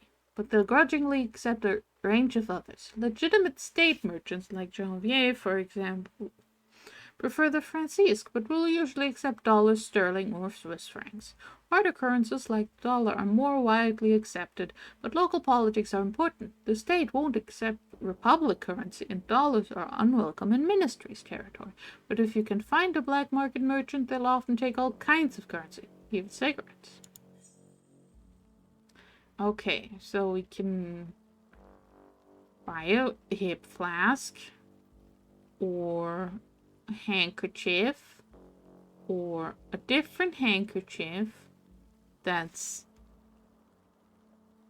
fascinating and less dignified. We could order summer frivolity and order for light summer blazer and trousers made to measure. The package will appear in your inventory after you travel to another city. This will disappear when you travel to another city. Don't hesitate to use it before then. Well, I don't have the money. I also don't have the money for Trenchcoat Brigade. I do have the money to get my own Legion uniform. So I want to have that.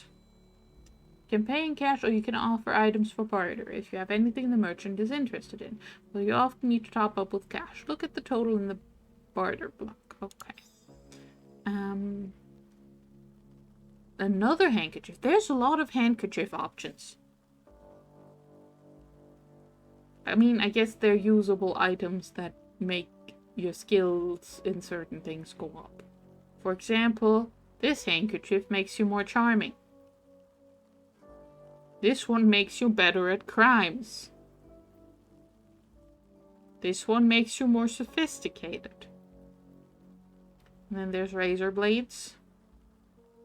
There's another handkerchief which makes you more dignified but worse at knowing about things you should know about. And then there's a wool handkerchief which makes you better at looking at stuff.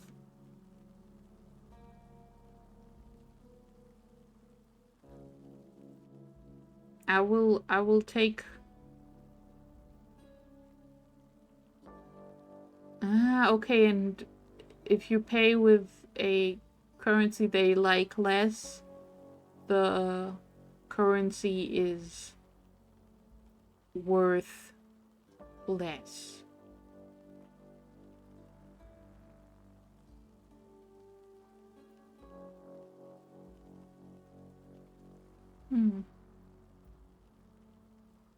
Oh, the Alps grew colder. Fascinating. Anyway, I will take my things. Thank you.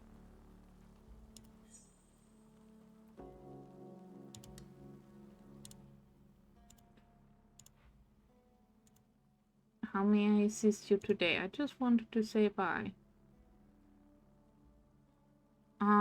But I guess I can ask about the Straits of Antibes being wounded. Yes, I often pass them on my constitutional walk. Janvier, I say to myself, these are bad times. I'd never expected to outlive any city that I called home. Then I reflect on the last round of bad times, and the time before that, and the time before, and so I shrug. I complete my constitutional. I am not a repairer of abysses, but only of garments. I admire your aplomb. Thank you for the admiration. The elder Janvier approves. He likes me. Thank you very much. Can I... Oh. This time last winter, the mirror shows a completely different room. A larger shop in late evening or early twilight. My old premises in Paris. The last summer I was there.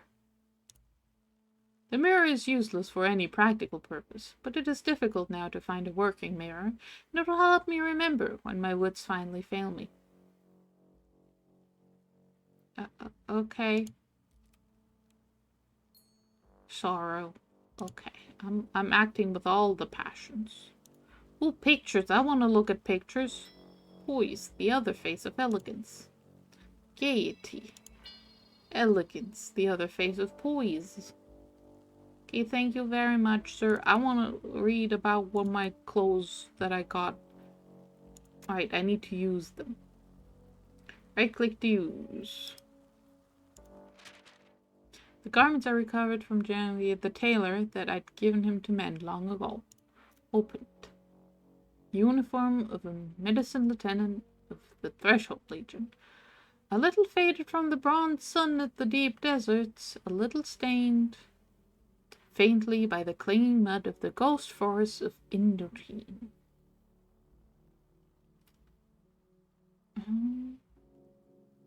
Well, is he going to be proud of his saving of people? Or sad that people died? Or objective? I mean, I've been kind of doing the sadness, so we'll do the sadness. Can now don the Honor et Humanité outfit in the wardrobe. Which means I can look at it in my inventory. Look at him. It makes him marshal. A military uniform, or something that strongly suggests such a connection. Other soldiers and ex-soldiers will approve. In 1948, very few would object. And it increases boss and observation.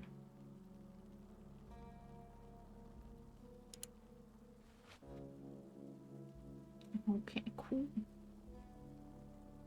We have some influences and memories now. We could try some crafting.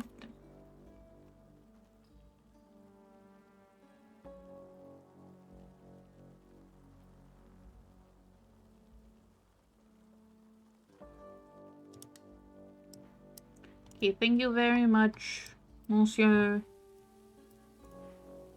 Cafe.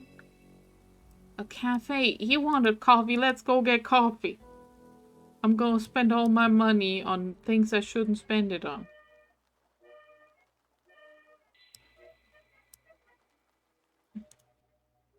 Wait, no. Monsieur? We'll have something? Well, what do you have here? Do you have coffee? White, red, tea, chamomile. Oh, I have some bottles left of that incorporate drink. Consider ordering something. 2 orders per visit. Oh, it's wine. Okay. Skills overlap. Sophistication and hushery might both let you spot forge art. Bosque and preservation are both relevant if you ever need to deliver a baby. So you might see a dialogue choice with 2 skill icons. In this case, you'll automatically use the skill with the best chance of success.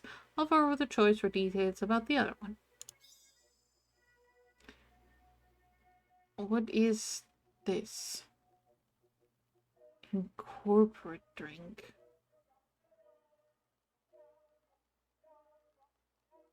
Coca-Cola. Is there absolutely no chance of a coffee? I've been desperate for one ever since I got off the train. Wake all night, you see. Oh, you need to be good at crime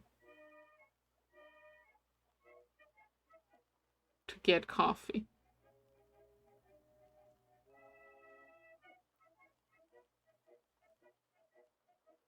Or you need to be very charming.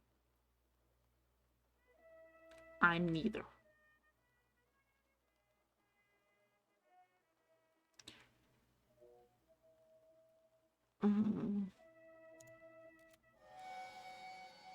Oh, we've failed. We failed at coffee. Absolutely none. Oh no, I've been traceable. Enough to make me subject of rumor. Okay, well, in that case, give me a chamomile tea.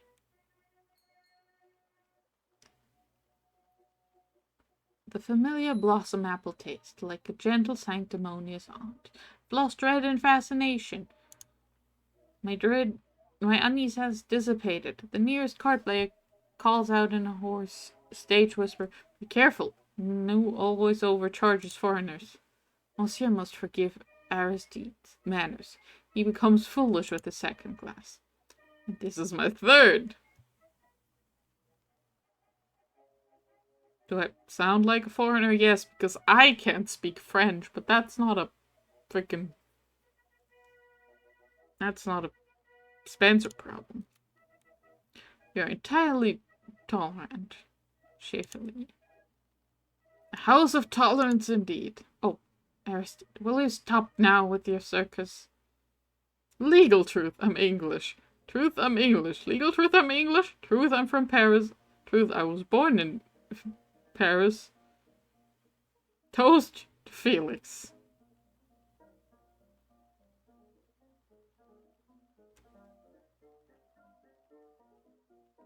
To Felix. Yes, to his memory. There's something else? I don't know, but there's a cat and I want to interact with the cat.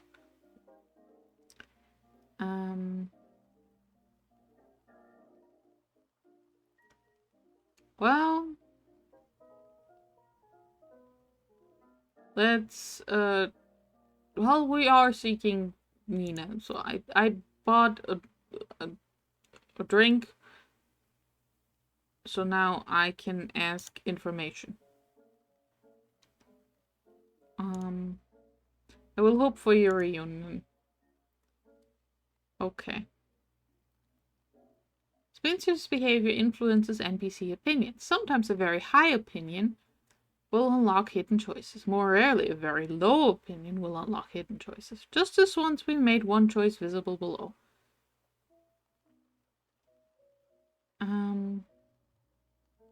So, if she's very appreciative, I might be able to say very nice things. And she might be able to help. You met anyone of that name? Sorry, I'm bad with names. Very well. I will settle bill with flair. Bewitch the bill. Settle bill with a tiny miracle. If I had bewitch. No, I will just settle my bill. Yeah. She likes me because I picked cat, pom-pom. But as a draft excluder, perhaps it has promise. One eye widens to gleaming watchfulness. I'm going to pet the kitty. The eye opens very slightly wider. The animal is essentially inert, monsieur. Expect nothing of him. Kitty! Hello, Pom-Pom. Hello, Pom-Pom. I love you.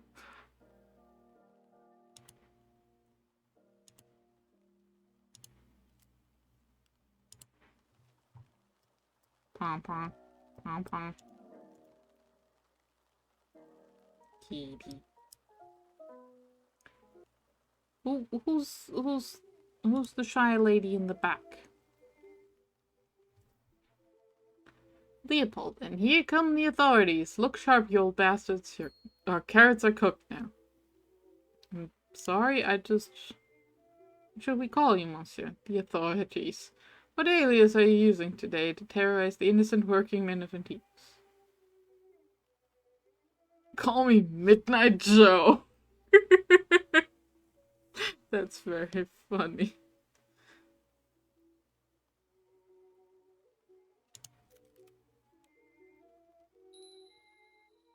Watch out for Jean Bernard then. He's a terrible gossip. Yes, again. Philomel. I apologize, sir, for these savages. If they had better manners, they'd introduce themselves. Aristide is the noisy one. I dare not contradict Madame la Marquise. Leopold is our painter and a nihilist. This song again. Ignore the Duchess. I'm a realist. At worst, an existentialist. Jean Bernard is our poet. I have a poor excuse for a poet at best, sir. I will smile. But an adequate mechanic. And I am Vilomio.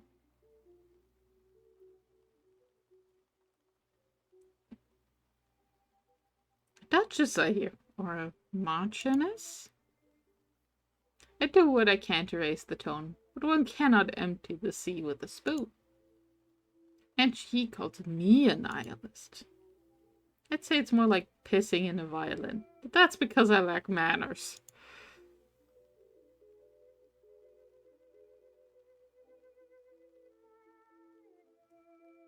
Alright, I'm looking for Nina. I just never heard of her. Not quite, but close enough. Me neither, but... Silence is silver. Our Leopold likes his aphorisms, like any good nihilist. I'm not a nihilist. I'm not nearly as funny as you think you are. Who is, my friend? Who is? But listen. Prefer this one. The glass in the nose and the tongue loosens.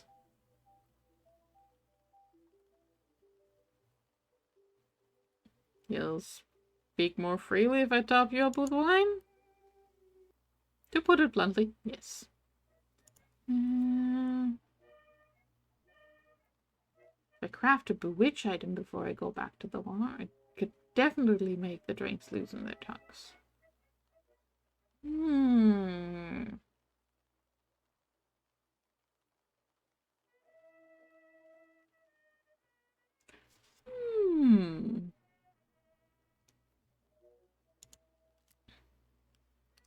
Creating something beguiling. A plan in the journal has hints on how to do this.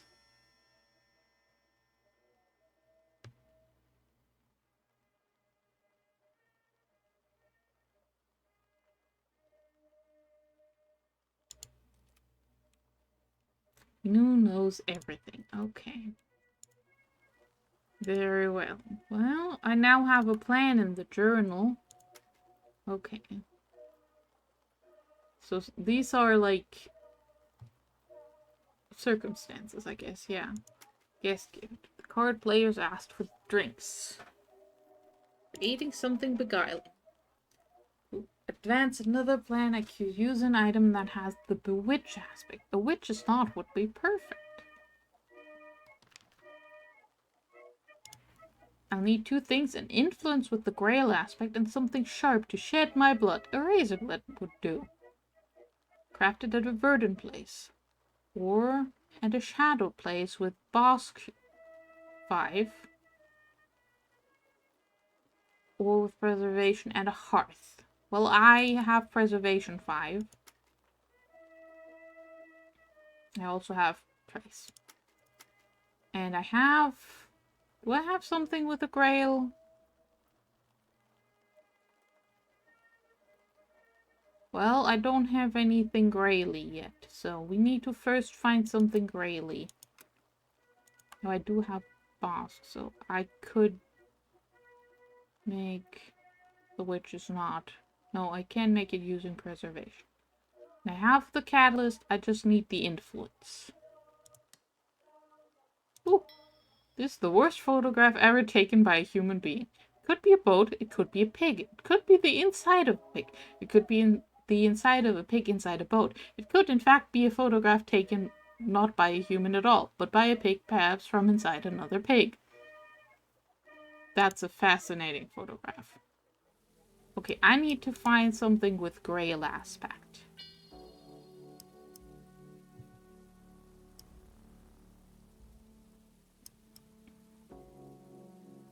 There's another giant hole. Ooh, a sign. A no parking sign directly between two parked cars. Darlin's grip is not irresistible. I wanna go look at the statue.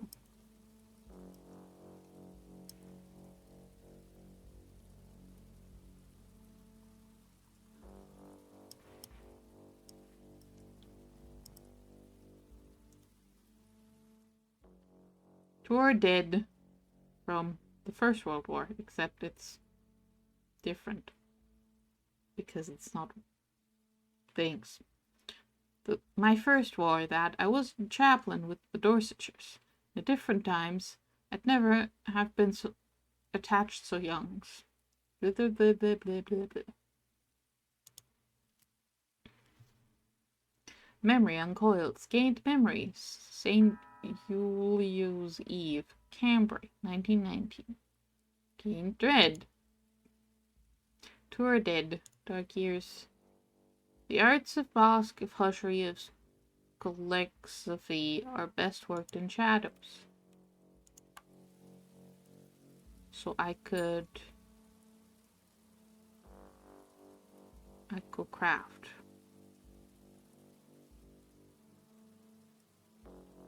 With those different approaches, you will work in different places. Nictodromy can be used at a wound or threshold, but not at a shadowed place. Hushery can be used at a shadowed or quiet place, but not at a wound. This is why you find the most sinister doubts in graveyards and the least fun ones in churches. Okay, so I want to craft this. I am at the correct place, I just don't have enough Basque to actually do it. Got it.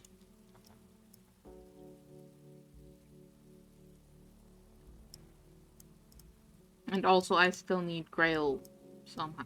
Let's go talk to the unenthused lady in the sun.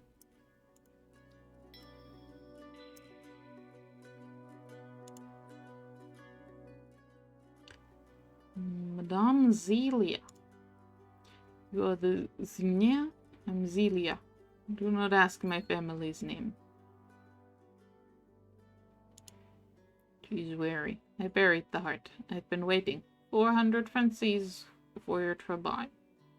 Buried heart. Zelia wants to know if I'm the Signer she tried to summon. Never apologize, never explain. Some characters are impatient, intolerant, unpredictable, or all three. They might make up their mind about you without ever even explaining what they're even talking about. Step carefully. What even is that word? Okay, so she likes respectable people, but I'm not sophisticated enough to have a good chance at that. Buried the heart. Where have I heard that before? Well, I know things about trees, so let's try to figure out what the fuck she means. Buried the heart. Success! A friend of mine, a southern woman, used to dance at the Ecdysis Club. That's in Cultist Simulator. When her heart was broken, she set out to revenge herself. She told me that she had buried a songbird's heart at the dark of the moon to call for the red help she wanted. I passed. St. Calais Eve, London, 1923. On nights of the new moon, sometimes I found myself back at the Ecdysis Club, behind the crimson curtain and the incarnadine, dancers drifting like kelp beneath slow waves of smoke.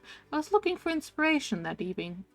I sought it in the room behind the red baize door, where they took of much more than their clothes, and for weeks my dreams were wrong. Take a moment to savor this first accomplishment of success. Yay. Then look at the experience you've received. They'll always match the skill you used, but every skill has 3 aspects, so it'll cycle through the aspects in turn. Don't know or care what that means? Don't worry, it'll all be in the footnotes for later. Okay. She had owned that songbird almost a year. I recall that she had to crush its throat, cut its heart out with a pocket knife, to prove her conviction.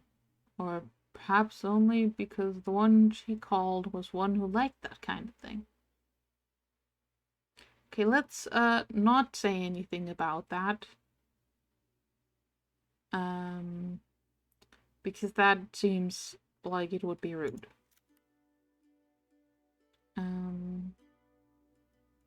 So she buried a heart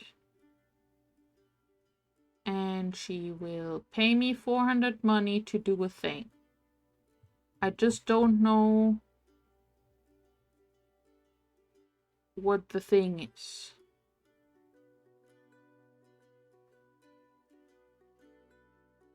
I will consider the thing.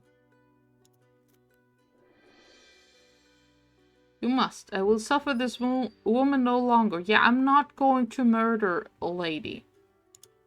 There's a cafe on the square near the fountain and the flag. Every day she goes there. Philomel. Light her. Punish her.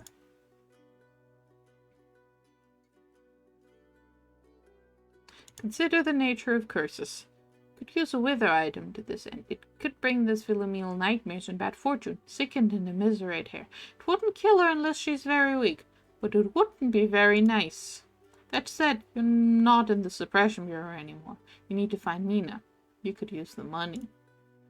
It might be possible to convince Cecilia that you've cursed her enemy, even if you haven't. Why? That's not your concern. She's unpardonable, a traitor, a slut, a defiler of husbands, moral filth. Oh boy. That's not your concern. I'll consider it.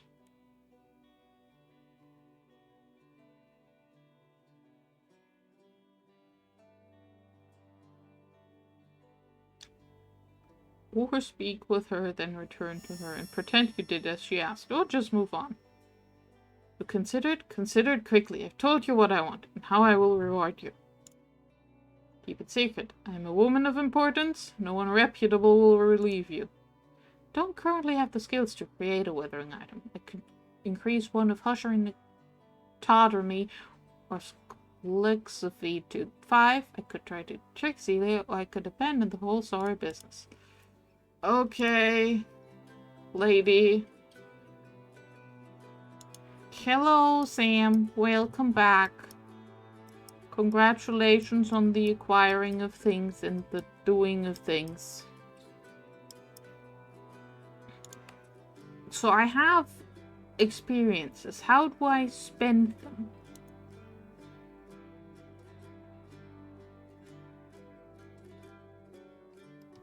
Experience can be used to improve existing skills or learn new ones. You'll need experience that need at least one aspect of the relevant skill.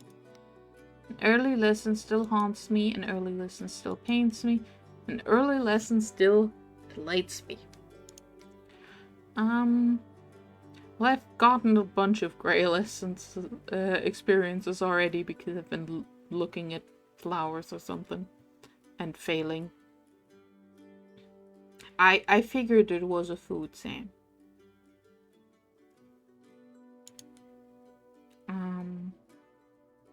Let's take the winter experience. Okay. Oh, you need quite a lot of them. Okay, so you need 20 experiences to even unlock a skill. Suddenly, okay. Okay, so, that's good to know that you need a bajillion of them. Oh, I can... Passion's evolution. You can evolve an empty passion into any passion you've recently acted with, as long as you have enough of the right experiences. You can evolve existing passions too, but only when appropriate. Anger can evolve to honor or ambition, but not compassion or whimsy. Evolving a passion levels it up, and passions can't go above 9, so you can't evolve any passion once it's reached the max. But by the time all 3 passions are at 9, you'll have a very clear idea of who your Spencer is. Okay, you can reject compassion. Or go be... Or you can reject ambition.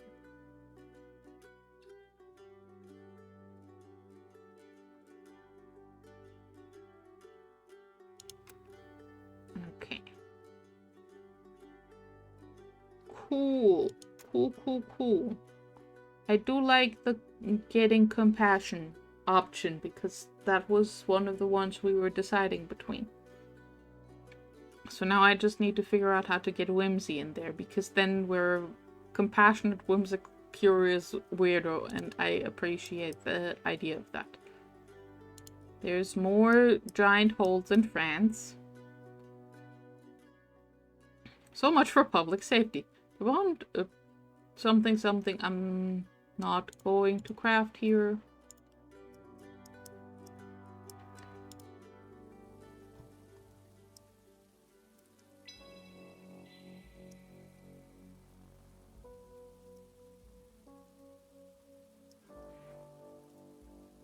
Right, I do have some things to craft with now. What if I... Maybe I can make a Grail influence using other things? This is a crafting thing. Once I'd have gone to a crossroads to call them up, but this is just as good. Okay, I want a Grail memory. But for that I need these things. But then the Grail memory I can use to make the witch's note.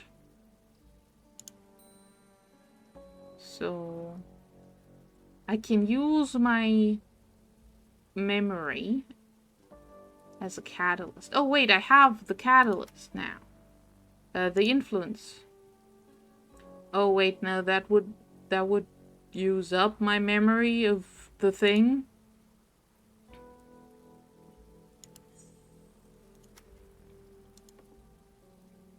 So if I make a Grail memory using my catalyst and my memories of scent that I've picked up from looking at things. Okay, so I now need a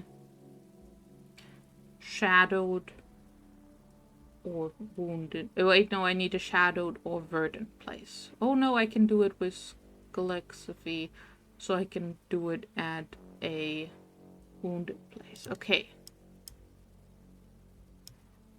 So we go back to the giant holes in the ground so we can remember a tasty food we've eaten or some sort of other Grail memory.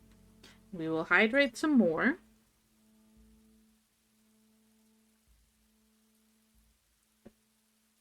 Which is important because there are so many words to read.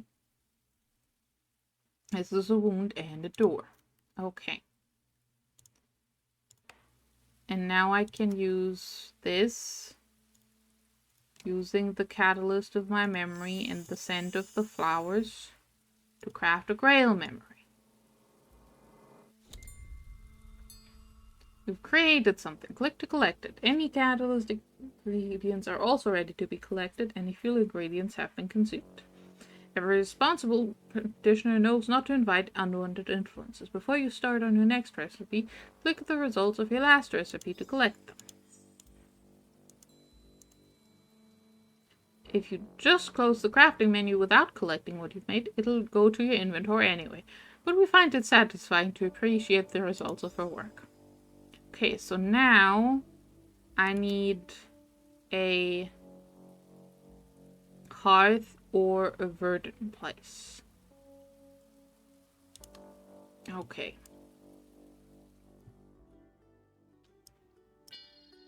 Oh, there's trees. Trees are a verdant place. Sunlight important. Turn my face up to the sun. Close my eyes. Ah, lost weariness. A moment of peace beneath the swaying leaves. Then back to the world. Lost dread. Lost pain. Lost weariness. Like picnics, the yards unconsidered. Bosque, birdsong, preservation. Dwell out in the open air. Unlike picnics, they see fur as a solitary practice. Okay, and now I can make a witch's knot using my own blood. And the memory of satisfaction, because that's gonna get burned up. I'm not gonna use my remembering something about my past. Creating something beguiling completed. Gather experience on the journal page. Plan reward available. Finishing a plan gives a choice of experiences. Collect them by clicking the plan, which you'll find on the finished column. Okay. The buried heart. Crafting something similar. Where is it? I lost it. Heart's Desire.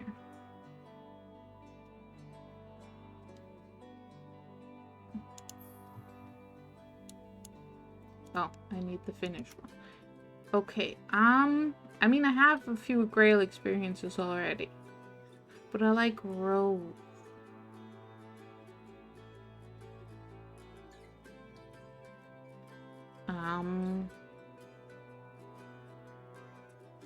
Let's get hard. That one's probably the most useful for the things we're doing right now. Okay.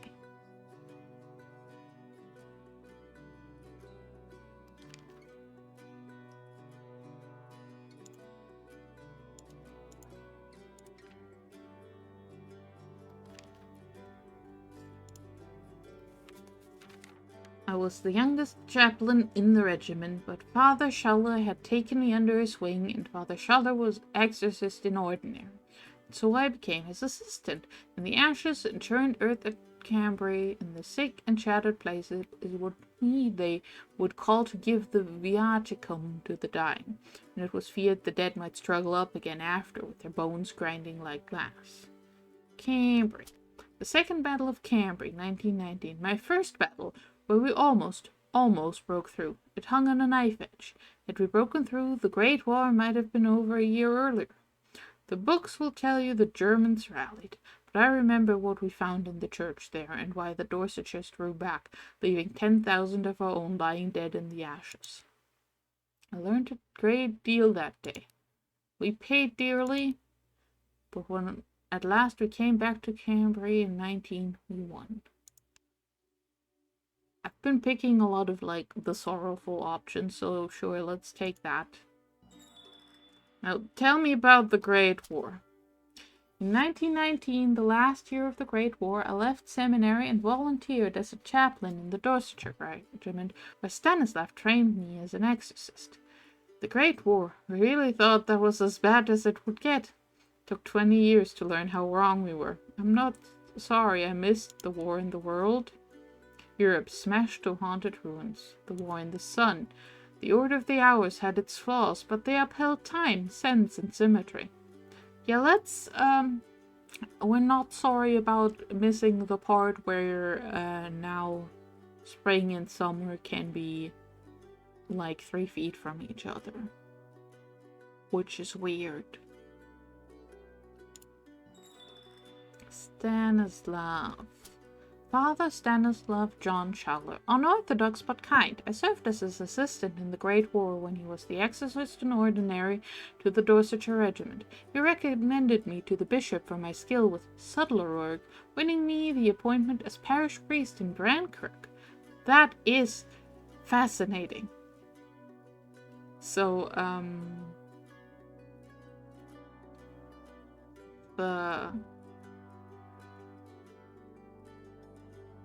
Alright, no, so that's before you show up in Book of Hours in Brankirk. I'm currently getting the timelines correct in my brain. It's difficult because I don't know anything. But, so he was the priest before you get there, and then there's the priest that's there during the game of Book of Hours, because by that time he's been eaten by worms. Comfort. Yes. Brankrug. Brankrug the village and Brankrug Isle, which sits in a hollow of the Cornish coast like a pupil in an eye. Hush House stands there, a secret library, a hidden hospital, a sanctuary of peace and healing. Was the parish priest of Brankirk for almost 3 years. I didn't exactly lose my faith. The miners in my congregation came filthy as worms from under the earth, but they were spotless every Sunday in church. Painters. The light in Cornwall was famous. When I saw a strange face, it was usually a painter. Wounds. Not many young men left in Brankirk after the war.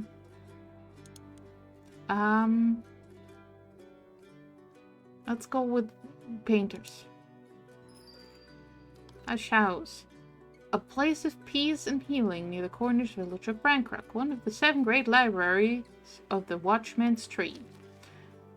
The Watchman's Tree, the name given to 7 great libraries of the hidden world, where the church and the duties tolerate otherwise forbidden knowledge, perhaps the result of an arrangement with the Watchman, though that sounds unlike him. Beans. Very fair. Very understandable, Sam. Very understandable. Church. The Church of the Unconquerable Sun acknowledges 4 ore canonicae, so canonical hours. But its outer rites and doctrines present a humanized, comfortable version of each. The earliest church councils resolved that the inner mysteries of the hours are much too dangerous to be approached directly. They write, of course, most of all about the mysteries of one particular hour. The Watchman, light and sight, merciless. Perilous, the Mensicate, the unforgotten mirror, the Madrigard, fire and ashes, and the sun in rags, king of sorrowful heaven.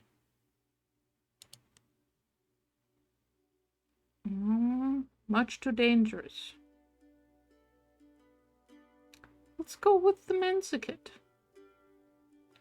Then again, I do like the image of the Madrigard in the church in Book of Hours, which is, I just like the art.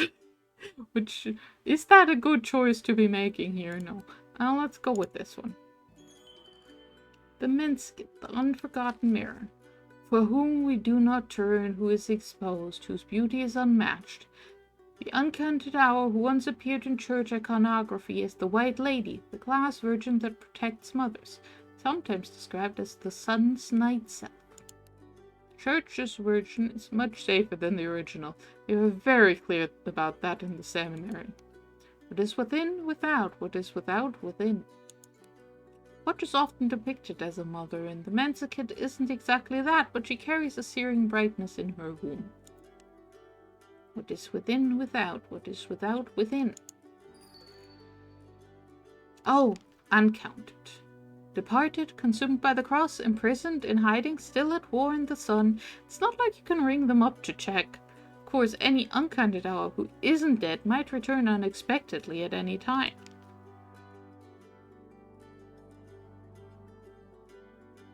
Oh, there's so many things to read in this video game. Okay, we now have a witch's knot. Easy come, easy go. The item you've just equipped is exhausted on use. It'll provide its bonus once, the first time a skill check in dialogue calls on it, and then disappear. You can craft or buy replacements, and you'll probably end up with more items than you can equip at one time. But we didn't want you to be surprised when it gets used up.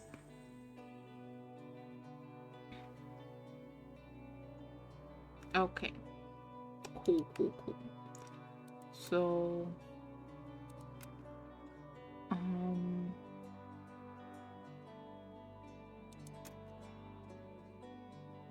Wither.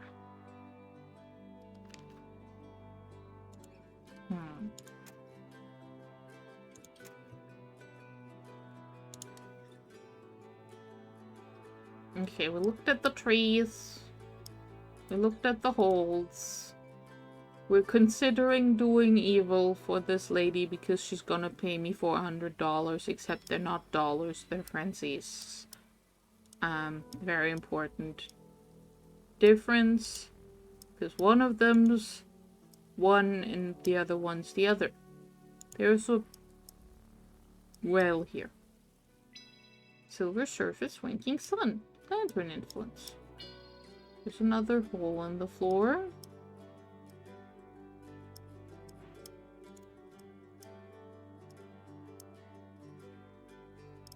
There is just a lot of this area. Steep and sunny. Oh, there's a hill.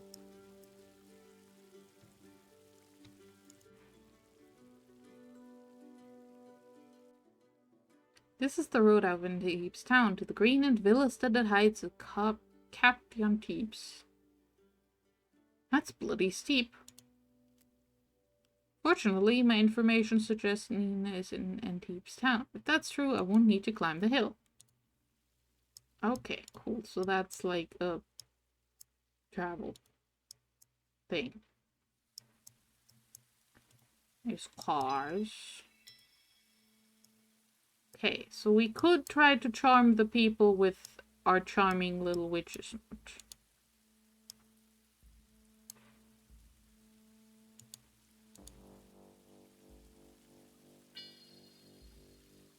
A chilly stream of water competes against the rain. It's losing. Delightful. Unclassified cattery, as they used to say at the office. Dark shapes move beneath the surface, more like spreading stains than fish. Look at them. Something undefined about the shapes. Are they moving? Drifting? They never quite resolve. An acrid odor wafts from the water. Something seeping through. Everywhere leaks now. The bureau must be overwhelmed. Bureau. The Suppression Bureau, an organization founded in service to the duties. The Bureau recruited me when I lived in London again after I left the Legion. Both times it ended badly for both sides. My fault. My superiors liked my work, but they never liked the time I spent at the club. Their fault. I could never quite forget what happened at Gladwin Lake. The Bureau changed, and the Bureau changed me. No, I'm blaming them. Because the Suppression Bureau is my enemy in Cultist Simulator. So, I'm blaming them. This is their fault. They did this.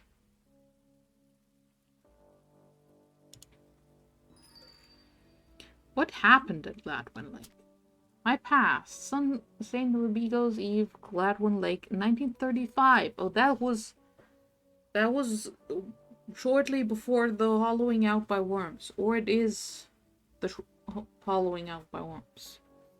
I left the Legion when my 5 years were done. I didn't think anything could be worse than the Rangma or Khorasan. When the Bureau invited me back, I accepted. When the Bureau invited me back, I accepted. I can read. It was at Gladwin Lake, when I saw the foxfire in the crawling waters, when I saw the celebrant grow fruitful. I knew I'd been wrong, but we kept the lid on the worst of it, and they offered me another promotion. I knew the Bureau had changed, but I thought I could help change it back. And I very quickly grew used to the pain. Experience strengthened my resolution, or the experience altered my priorities.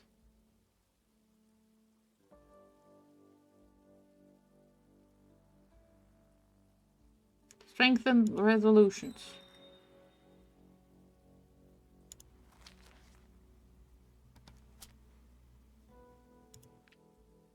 Alright, so, fountain's haunted. That looks like a church. There's more holds and more buildings. They've kept this thing under control, but it doesn't look as if it's getting any better. Likely it discolors the wallpaper inside. Residents often develop sympathetic marks of their own. Oh, okay, so when your house has a giant magic crack in it, you also might get a giant magic crack in you. That's lovely. Church. Oh, you look spooky. Why are only some of these... Oh, that's windows. Okay. I took off my hat to go into church. That's... Oh, it's stained glass windows. That's why there's colors. Hello. And the son's house is quiet. The priest blinks slowly as if struggling to focus.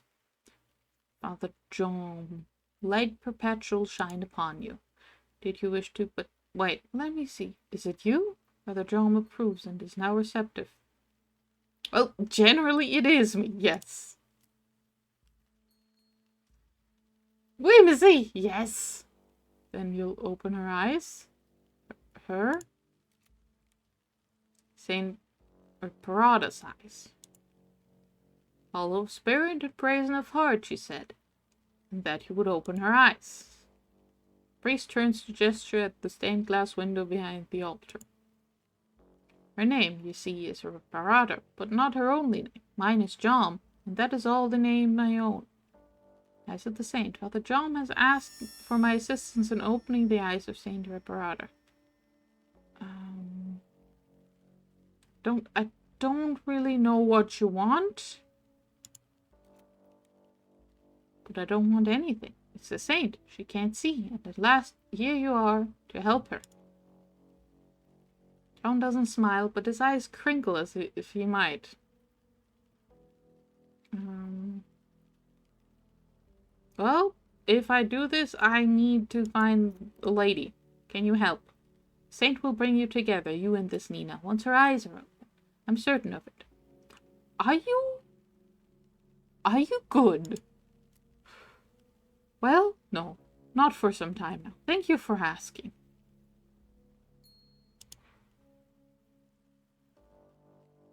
John shifts from foot to foot like a anklet buffeted by wind. Okay, I'll go look at your window. I mean, I was a priest once. I'll also look at your book and at your other windows. Separate not the unity of thy word. The Book of Sons, the Church's holiest text. The name itself is a reminder that the sun is divided yet indivisible, constant but ever-changing.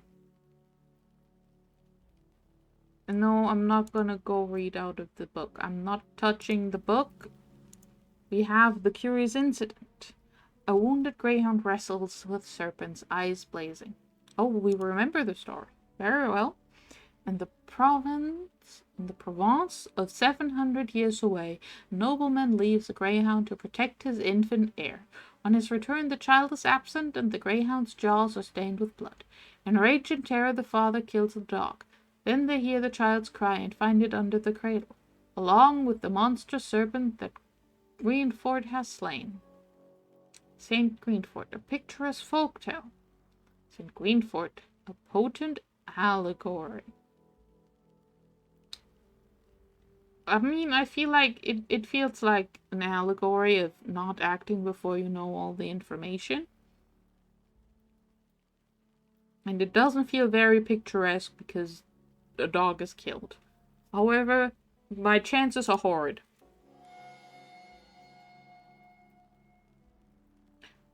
Do I have... I only have 2 lanterns. Gosh dang it. Well, very well, I will fail. Can't quite recall when I first heard the tale. One fascination, chrysophoria, the first stage of a kind of delirium.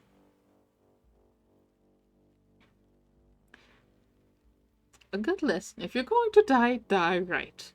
Complicated lesson. The wolf divided, the hour of rage and pain incarnated in a wounded dog. Great kindness turned to horror. Over the years, the story has sown a whole crop of heretics. The church once wrote the Magus Julian Cosley, makes sinners of saints and saints of dogs. He had a point. Let's go with a complicated lesson. And then learn about wolf divided. He unmaketh, he unmaketh, he unmaketh. When the sun died, the hour called wolf divided was born in agony to rage. But the sun has not died only once. He's risen many times. When did the wolf divided come into the world? Any answer is a tangle of heresies. In worse times, you could be put to the question for naming a year. Even today, this is one of the fiercest differences between the received and sanctioned versions of the Book of Sons. When was there a time with neither agony nor rage? It never sat right to me, giving teeth to the sun. Always wondered about the connection with the wolf-headed traveler Saint Christopher Lysocephalus. He always seems likable in the stories. Also, when the sun died, what do you mean the sun died? The mansion of heaven, worshipped singly and severally as its constituent house. Since the war which ranged among its elements, it is visibly troubled every day, by signs, by shadows, by curling tint of blood. The sun's broken. Very well. Rose experience. Okay, we acted with passion sorrow.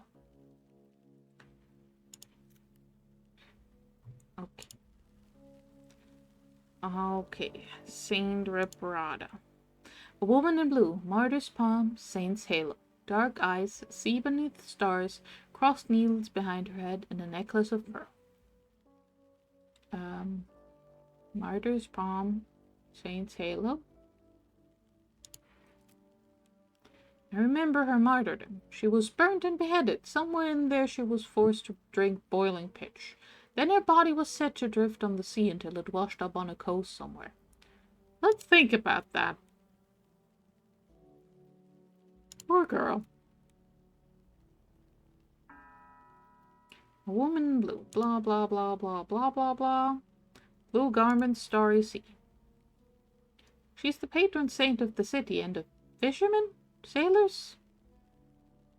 Saints collect patrocinia in much the same way that magpies collect trinkets.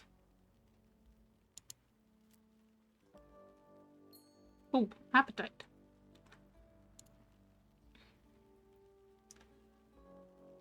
Right, so are they open? Yes, just 2 blots of black lead and milky glass with the carefully innocent vagueness of every iconographic version.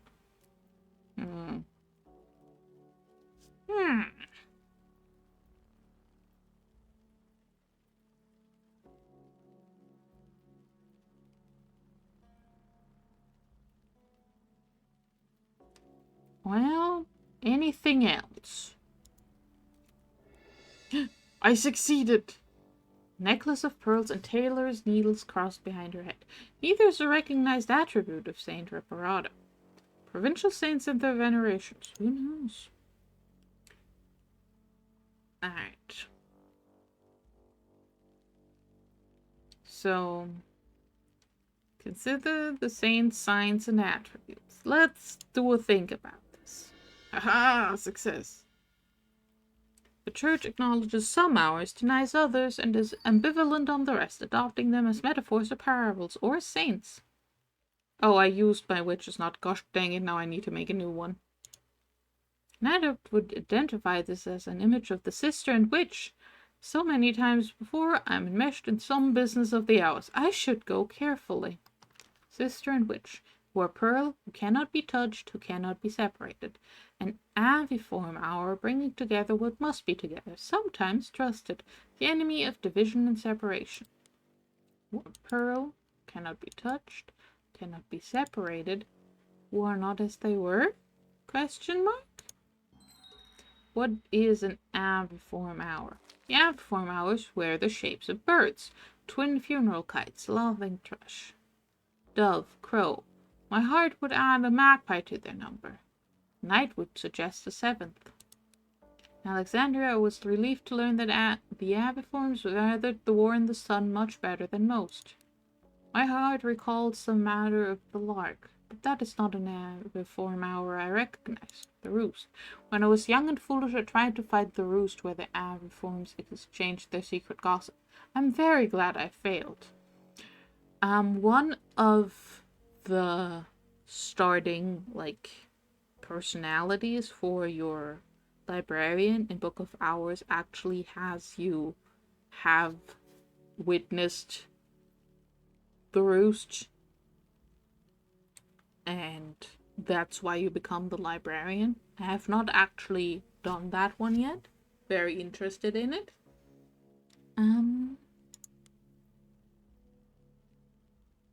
But yeah, let's take the rose experience. Okay, cool.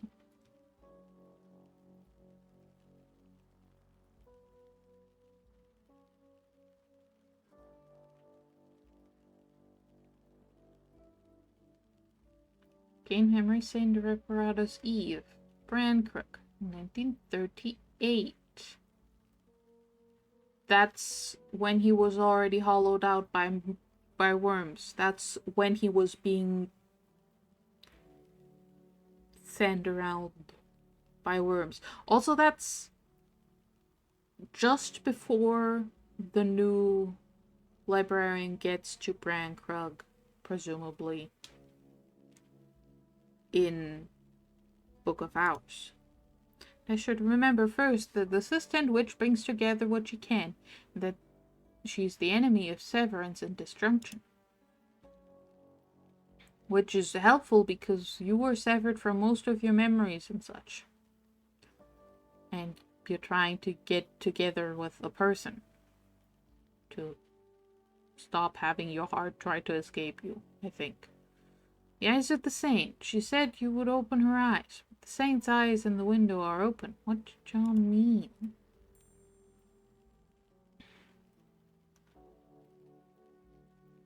Choose carefully. A little knowledge is a dangerous thing. If you use occult tools carelessly at random, you'll often make matters worse. Before you begin, make sure you know what you're dealing with. Okay. Invigorate, awaken it. Discern the truth. Suppress the influences. Exalt and honor its fundamental nature. Or try charm to separate or excise conflicting influences.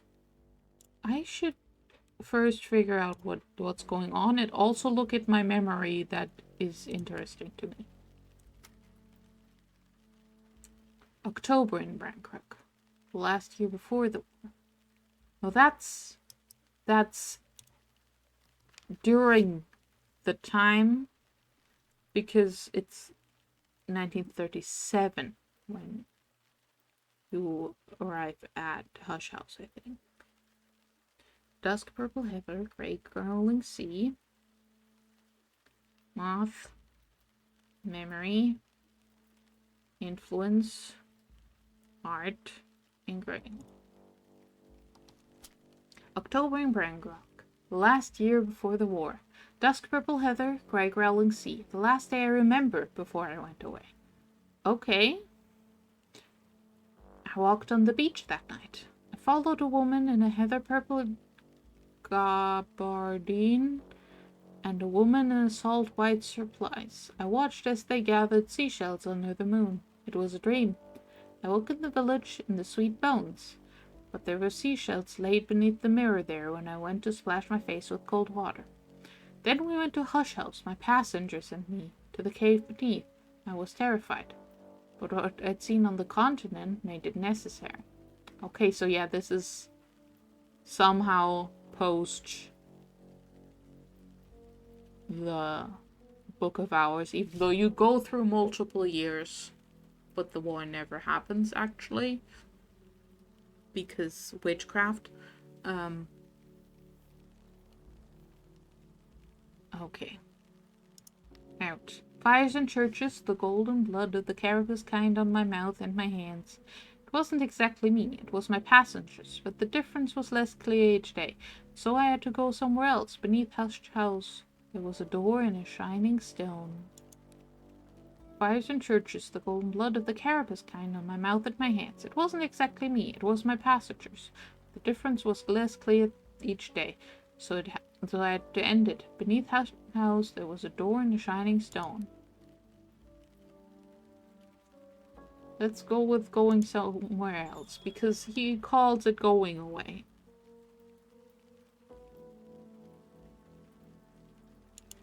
Oh, I'm now even more convinced that I need to do my big read all the books run of Book of Hours. That's gonna take forever. I'm gonna do it though. I'm gonna. So we have one fascination. At fascination 10, he'll lose his mind. Yay! And we have 2 dread.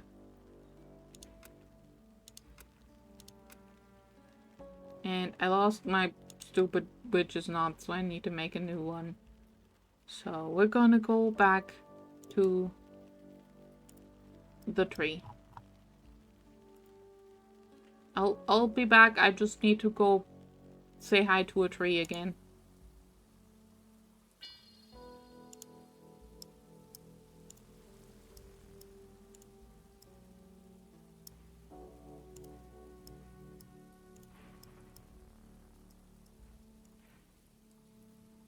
Go, Spencer, go.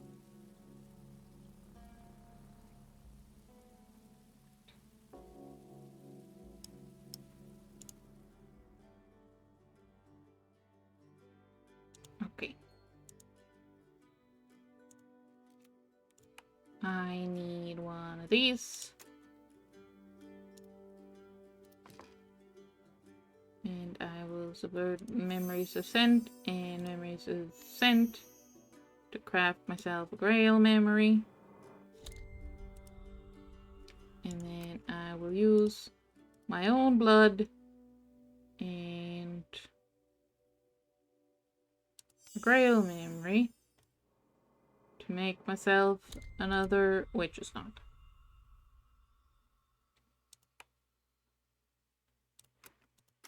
Because I refuse to use up my memories of my past. Though I guess if they're in my footnotes, I've not exactly lost the memories. It's just I've used them to do stuff. I'm just being weird about it. Okay. Let's go talk to the priest again.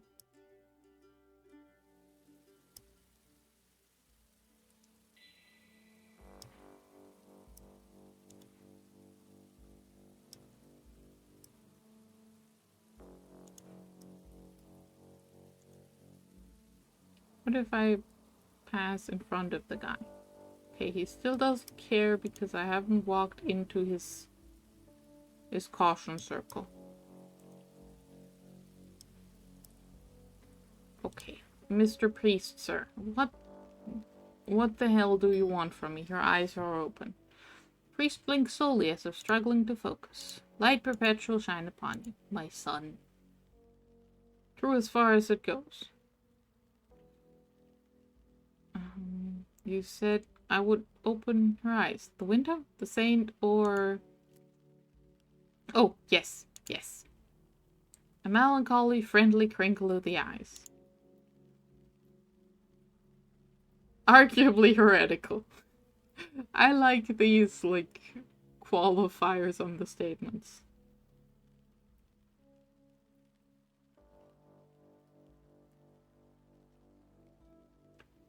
The eyes of the saint in the window are open? Oh, in an iconographic sense, yes, Saint Parada is always depicted with open eyes. She watched everything they did to her, the poor thing. But when the saint's eyes were open, you'll see it in the glass. She wishes only to see.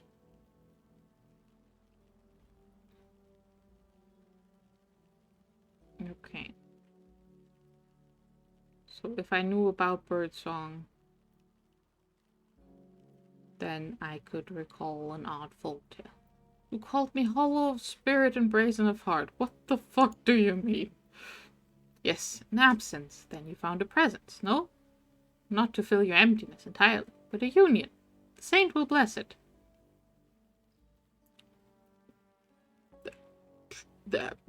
Yes?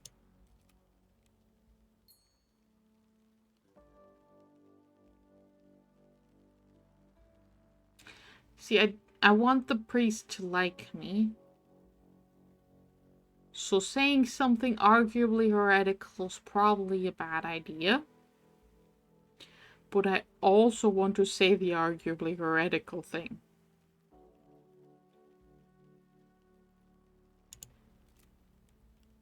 Yes, but you have not only one nature. When we gift the sun with blood, he takes only a little, but he takes from us all. The bishop might not agree with everything I have said to you, but the bishop does not often come to Antibes, and the saint is here always. Okay.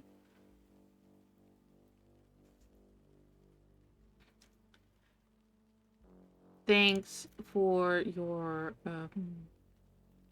So I was ordained at Plymouth Cathedral 30 years ago, which is true as far as it goes.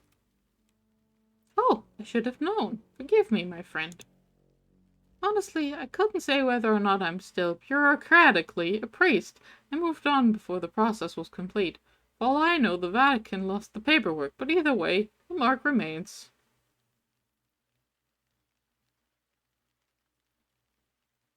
We never really introduced. Oh, no. You have two names, I think, at least, combined in one. That is what the saint likes about you, I imagine. Let us not tease them apart. Okay. Okay. I'm gonna think some thoughts about this. Okay, I can do holy place crafting here. The shadowless light of the sun-crossed chandelier above, the perpetual fire of the unconquered sun, the underwater glow of the stained glass windows, all make the altar bright. This is the altar I once served.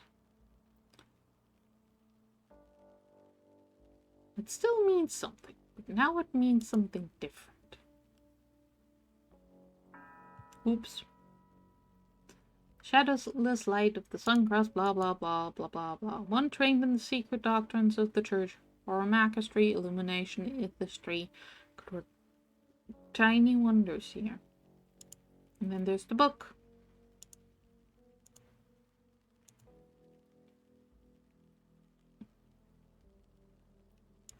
We will not read the book. We will look at this. We don't have anywhere near enough experiences to do any of the things.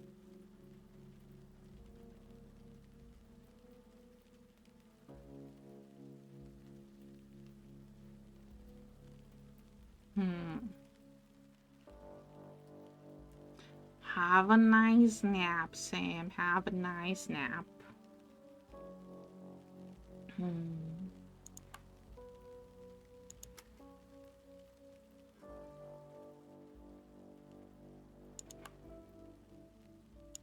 The eyes of the saint.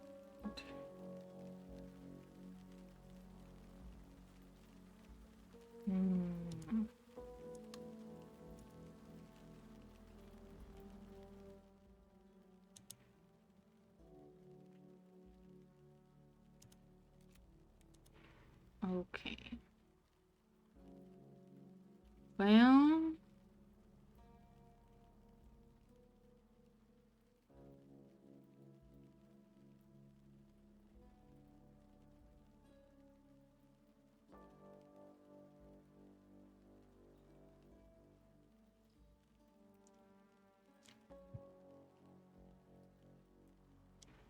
Well, we know about her that she's not about separating things. So let's not expel the window.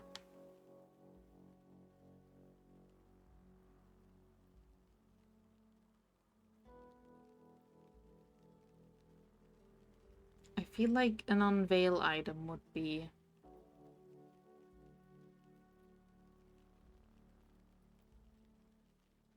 the most fitting.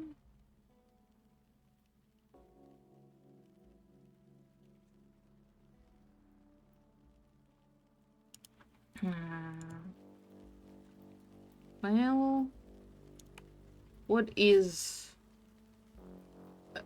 one of those items? Midnight Mark is a quell item. And a wither item. And acknowledging necessity gets you necessity. Awaken a wakeful eye is a hallow item and an unveil item. So if I were good enough at any of these things, I could make one of my dollars more magical.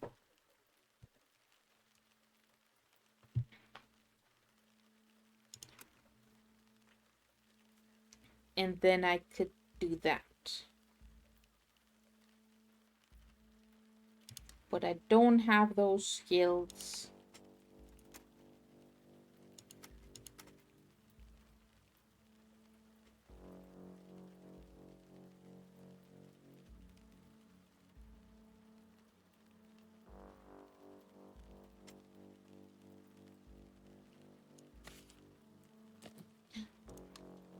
We will come back to this. I'm gonna go get some people at the pub drunk.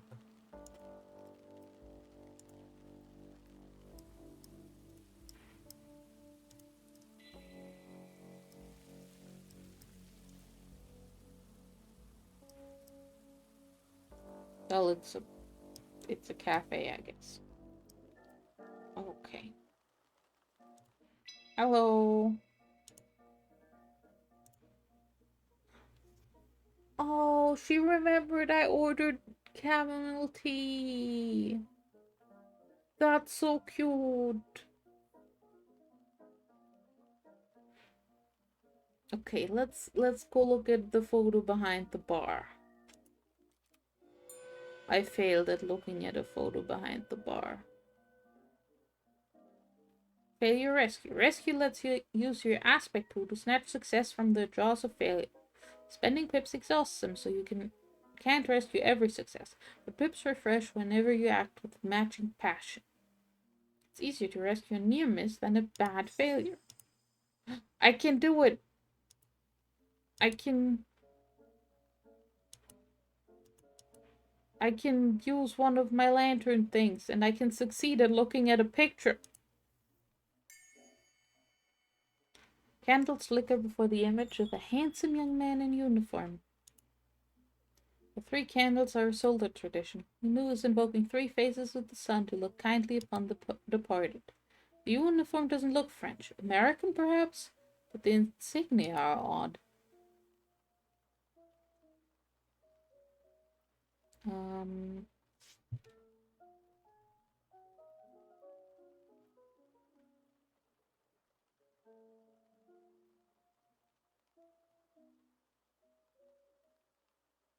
Husband?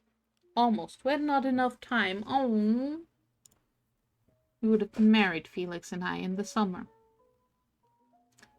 Light perpetual shine upon. You find the peace of silence. Oh, she appreciates me. If you want anything else, yes. Why does the rain just abruptly end? I mean, the holes in the world. Yes. Why are there holes in the world? Please explain. Holes in the world.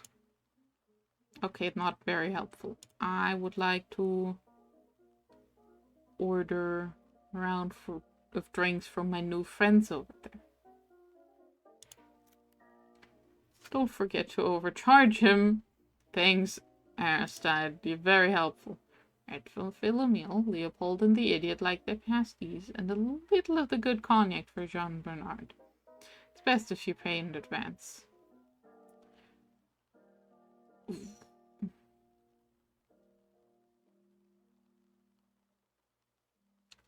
There goes all my money.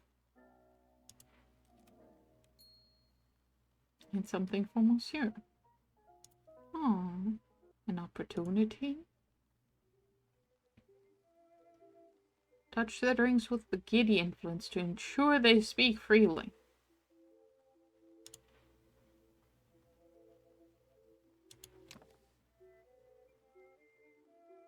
Do it.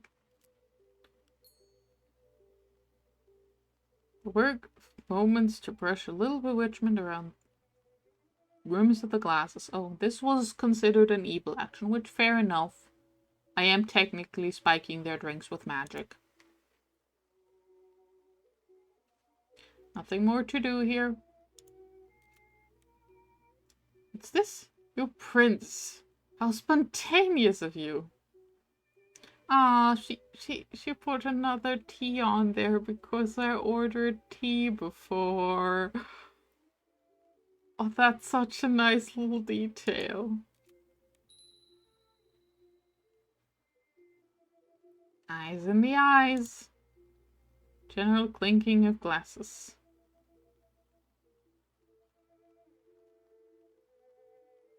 Very well. We will look at them. It makes me traceable. Aristide, Mary. Leopold, Mary. John Bernard, wistful. Philomel, Bry. Oh, Leopold liked that.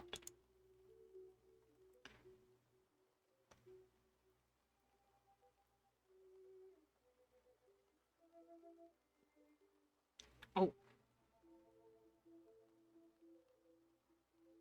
So, do you know Zelia? Because she's really mad at you, by the way. Zelia Badal sits in the park on the bright side, complains about modern morals, throws rocks at pigeons. Didn't see her throwing any rocks, but yeah, that's her. Poor old creature. The Badaws used to be very grand, you know. But there were the confiscations, you know, and then they shot her husband. She never really recovered. I think her mind is going. Spiders in the attic, you know. Why do you ask? Keep secret. She mentioned your name. She really doesn't like you. I'm not going to tell her that someone is trying to curse her. But, oh boy. I know her a little. We used to see each other at church. Felt sorry for her. She never really approved of me anyway. I don't think she likes people feeling sorry for her.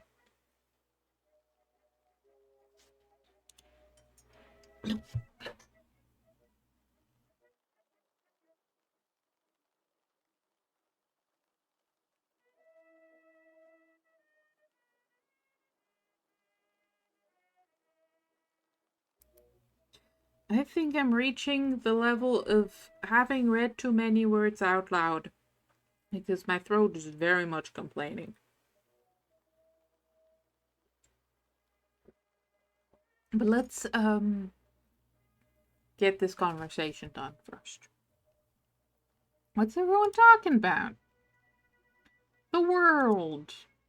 Not the world entire, but what has occurred? Perhaps you've noticed that the world is different since the war.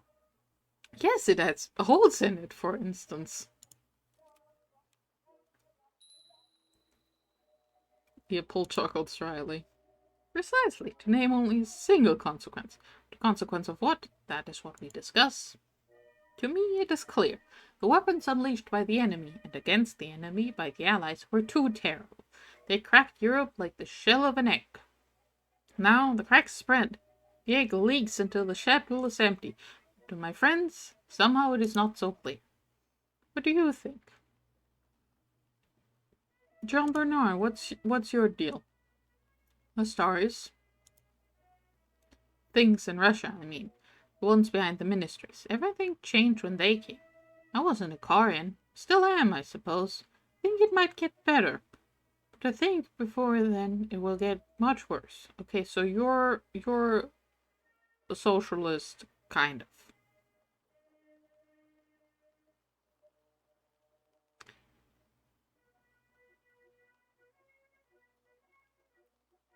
Why the stars? Why not the incorporates? Oh no, you're right. They make it worse. We never were meant to touch heaven. Not like this. They'll split us like old wineskins. Alright. The church teaches that the sun has many natures, and the esoterics teach that the world has other natures necessary to sustain its existence. The war in the sun is not only a figure of speech. These natures warred. Many died. And now Europe dies with them. Philomele, you should know, is a journalist. She writes articles in magazines for readers less intelligent than she. Horoscopes, tribe of that nature. Over the years it has infected her with mysticism. Philomele sips her wine, smiling very slightly. All right, Leopold. Possible ever to say. Our understanding lies buried beneath ignorance, beneath the gravestone knowledge raised by science and art. In other words, we have passed the point of no return. We cannot know what has happened to our world. To discuss the matter will only expand our ignorance until we grope like apes in the dark. Nihilist. Do apes, that is, I think apes have better night vision than we do. You see, my point exactly. We get more ignorant each time we open our mouths. I think if we wanted a working continent, we shouldn't have been firing fungus at each other. But also, I think Philomele's right, because I happen to know about the hours being uncounted now. And I don't know enough about the stars to say they are wrong. Why do I have the sense, sir, that you understand these matters better than I do? Oh, Leopold is now wary of me.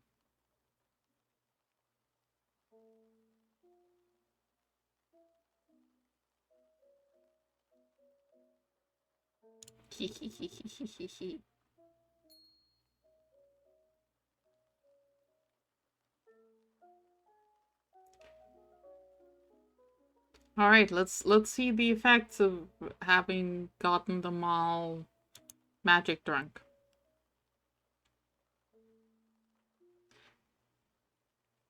Philomele laughing into Jean Bernard's shoulder, her hair tumbling. Aristide examining the bowl of his pipe for informers. Leopold fascinated by the moths which flutter in to sip from his glass. Jean Bernard doggedly carving a quatrain into the flank of a candle. And me watching. They all now appreciate me.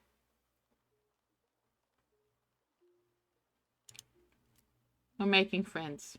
This is friendship.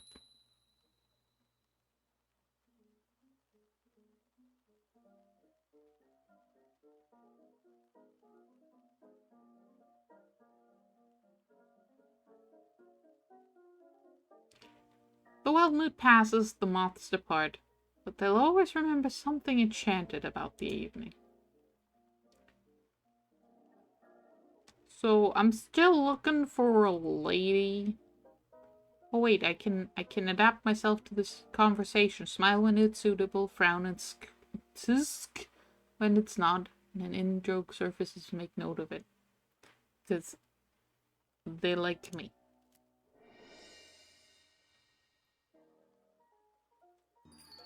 More experiences. They begin to relax around me, although Leopold remains watchful. Friendly! I'm making friends. Friendship. Alright. I'm still looking. Ooh.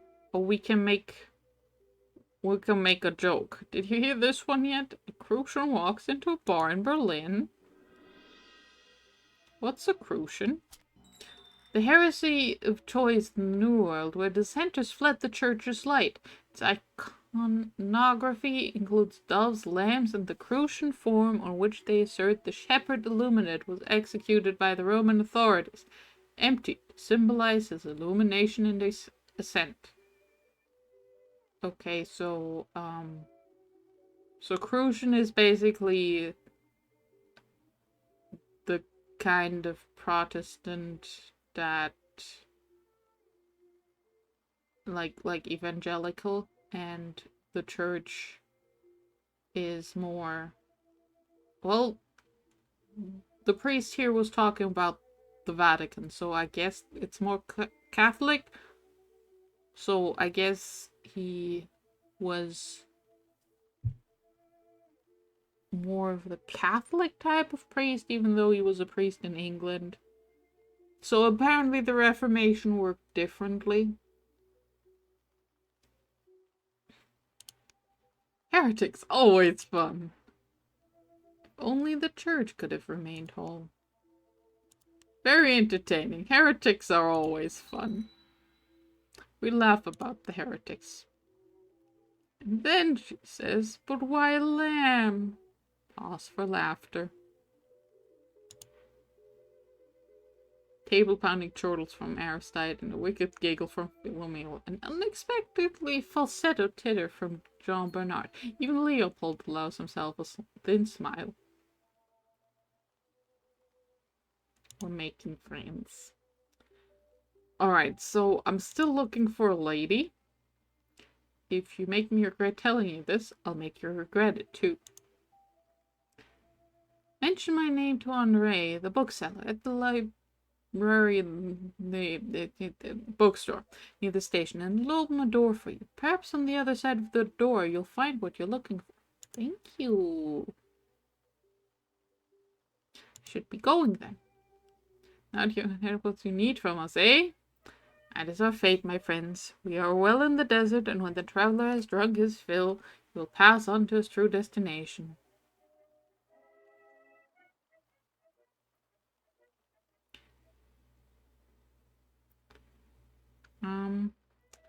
Say rather a friendly campfire. I'll see you again. I'm gonna come back just to pet the cat again. Mostly. Hello, Bon Bon.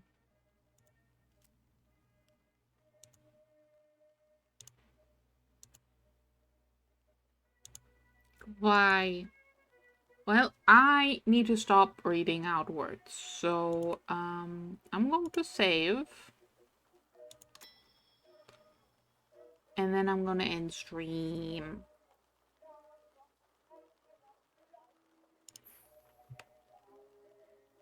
Alright, let's go to the main menu.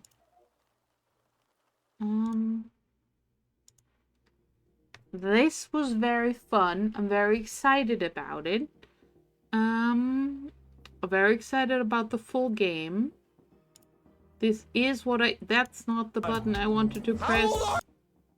That's definitely not the button I wanted to press. I was trying to do something else entirely.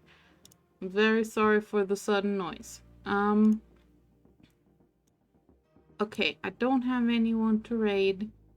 I wanted to press this button. That's the button I wanted to press. I know buttons. This was fun. We might be doing more of this. Or I'll just play the demo through like 3 times on my own. I don't know yet. But very fun, very exciting. Want to play more Book of Hours right now because I need to read all of the words about all of these people and concepts and things. Because I don't know all of the people and concepts and things. However, I am going to stop talking now so I have a voice tomorrow. Thank you all very, very much for joining me, for hanging out and being generally awesome people. I will see you all next time. Bye-bye. Bye-bye.